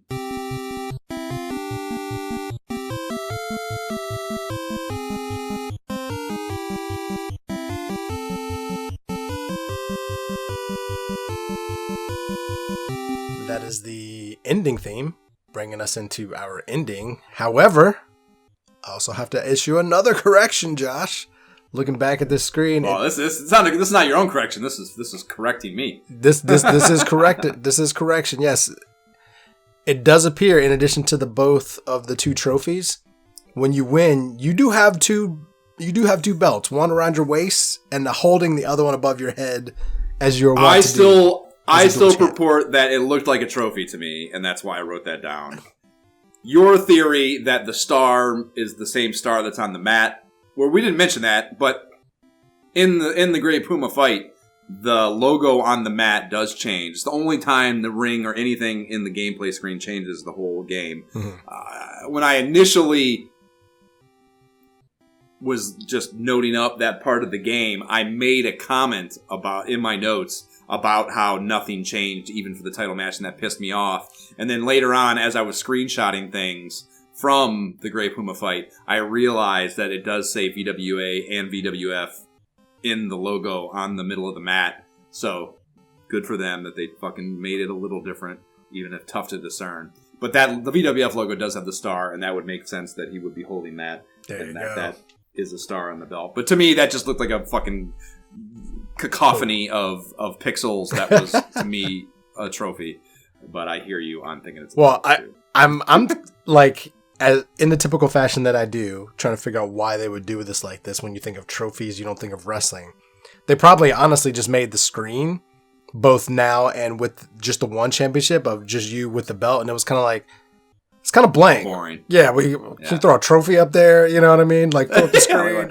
What kind of trophy? Fucking bowling trophy. Like the one has a bow and arrow in it. Like, what does that have to do with wrestling? Right. Yeah, exactly. Well, like I said, and the other one looks to me, I mean, again, it's just a fucking smattering of pixels, interpreted however you may, but like to me, it looks like it's supposed, because, you know, the Archer thing, I think, lends itself to this too, that they're like Greek mythology type shit, you know, and to me, that looks like a goddess of some kind, or something like that, a female figure of some of note. At the top, the one on the left. So, yeah, I mean, I guess also, like, you know, to make it a joke, it's called a bowling trophy, but like that is how just all trophies looked, basically. Like, you know, like high school sports trophies and shit looks like the whole trophy case at Oberlin High School. That's how it looks. Those look. So, whatever. Sure, not bowling, but okay. Yeah, they don't really. To me, it's all belts for wrestling. Exactly. You're not legit if you're not holding the belt. Yep. Well, is this game holding King Lorik's belt for you? Okay. Josh. There's so much consternation in this decision because did I have fun? Great word for it. There were certain times when I was having fun, when I was figuring it out. Early on, that first run, if something changed after that first 6 wrestlers and getting the belt, if something was different, I think I would have a much different opinion in this game. Different wrestlers, which again, I know it's technical limitations. It's probably already a fucking, like, absolute marvel that they could get this much into a black box cart to have those 6 wrestlers and then a 7th in Grey Puma. So, you know. Yeah, I just think of it like Mike Tyson's Punch Out. Like, you know, you have your different circuits, so you go through the different boxers and you know the difficulty, you know. Like, just come MMC2 chip. I mean, that's the difference. It's fun early. It's definitely fun 2-player, and I know, like, I had fun playing it with friends and family growing up. So if you do it in a short stint, it's fun. And even once you are trying the different moves, like, there's that part of it that I very much enjoy. Like, just when you land, the feeling when you land one of those other moves, it's great. But like, would I play it again for fun if it was remastered? If it was remastered, I might check it out just to see, like, how graphically it would be better and everything. But cycling through the same wrestlers 3 times, essentially, to the point where you're just cheesing at the end, like, and just feeling like I'm ready to be done, like, that's not a good feeling. Very unsatisfying. Yeah. Game loop, yeah. It honestly, at the very end of it, as much as I have the nostalgia for this, and it was the best wrestling game you could find at the time because it was 1987. It just made me want to play other games. The same way that picking the music had me looking at other wrestling games that would come out later and be like, oh, I want to play that one now. Oh yeah, I forgot this one adds this to it, and this one makes this. When you get Super Nintendo, you have more Tecmo Wrestling, and it's great. Tecmo Wrestling probably has fucking some absolute bangers. Tecmo does good music, so it's probably got some great music to it. So to me, it's man. For the time that it came out, when it came out, like, you've never, like, if all I had at the time was the freaking Tiger handhelds that weren't real, and this is the best thing that we had, then I'll take it.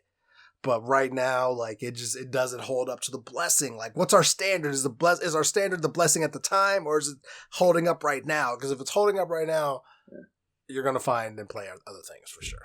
Or even look at it right now, just within the ecosystem of the NES, you know, of the 8-bit era, which I guess that, you know, I don't know if we've ever said it that simply, but that probably should be the definition, and maybe even elusively what I have been thinking without describing it as such is, within the ecosystem of the bits that it's working with, does this qualify as something King Lorik would recommend? And this doesn't, because we get much better options on the NES, I think, down the road. Unfortunately, we do. It's a great precursor. Sports titles in general. Yep, it's a great precursor to get you there, to get you like, oh, I like wrestling. Wouldn't it be great if the next one they did this or they changed that, you know? And that's where we are right now. Yep. Agreed, man. Yeah, it's solid for a black box series game, and I had some fun. And, probably even a technical achievement to say, it should be said that it was a technical achievement.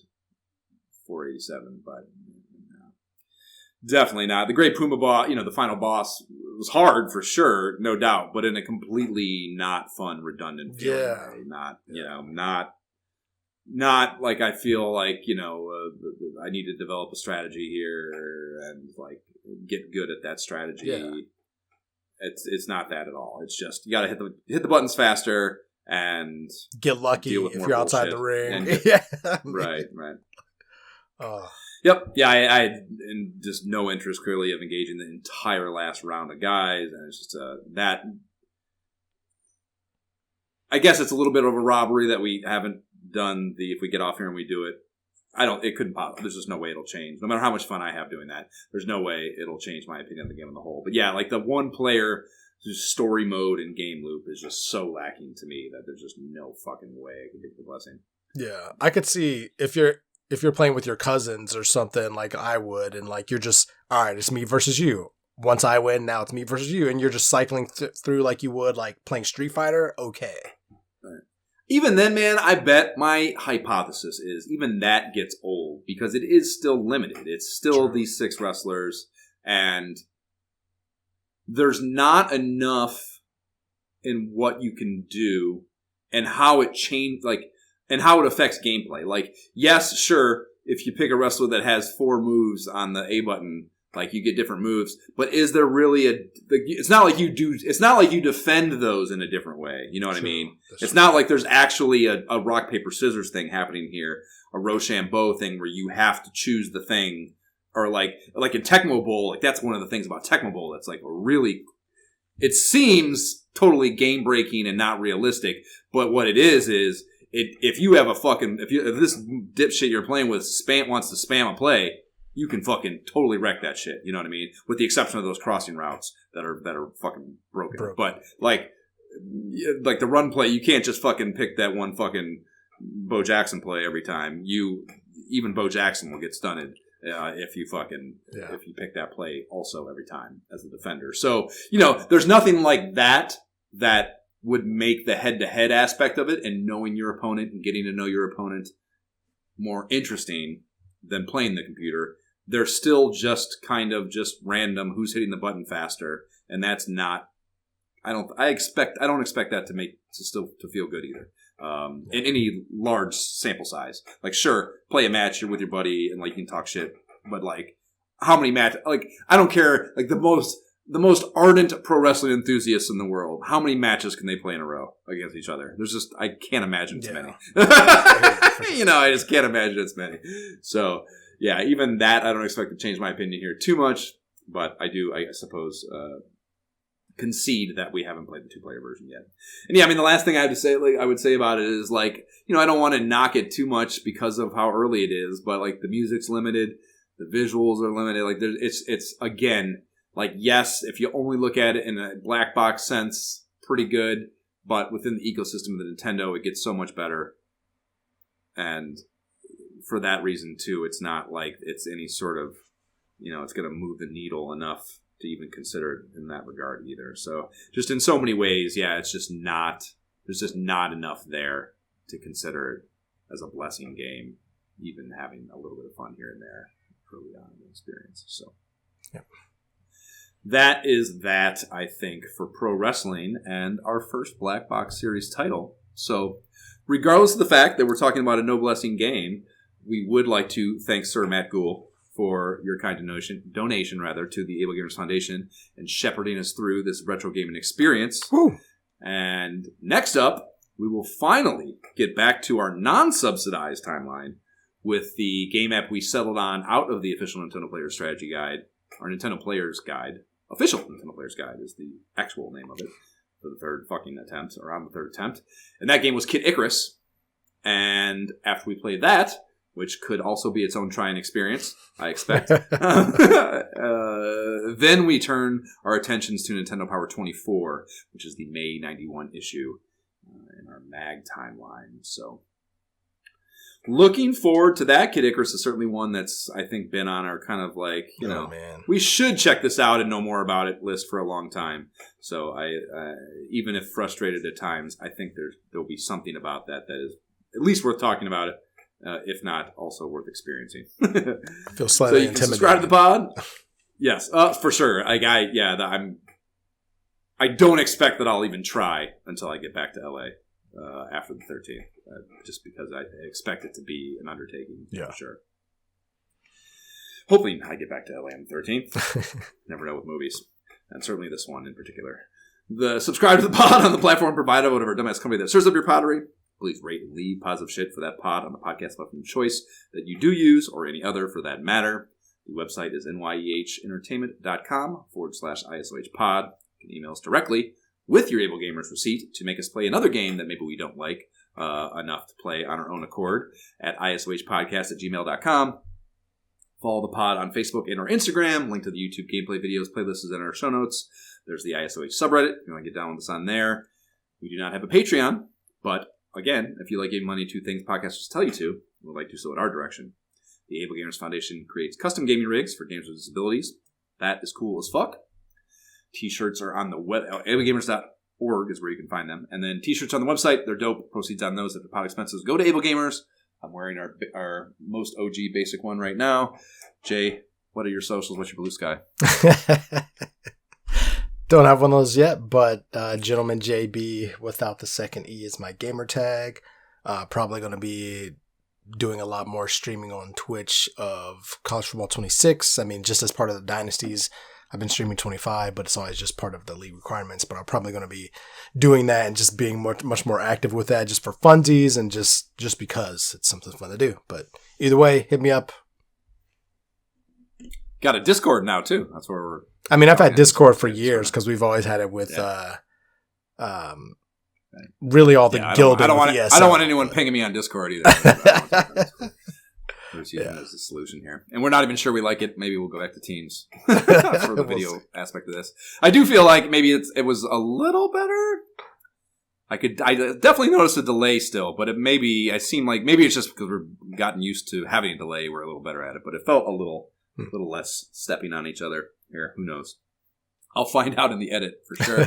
My Instagram is my shift key is broke. So is my Oculus and Steam tags. And you can find me on Blue Sky at nyehentertainment.com. Okay, bye. Bye.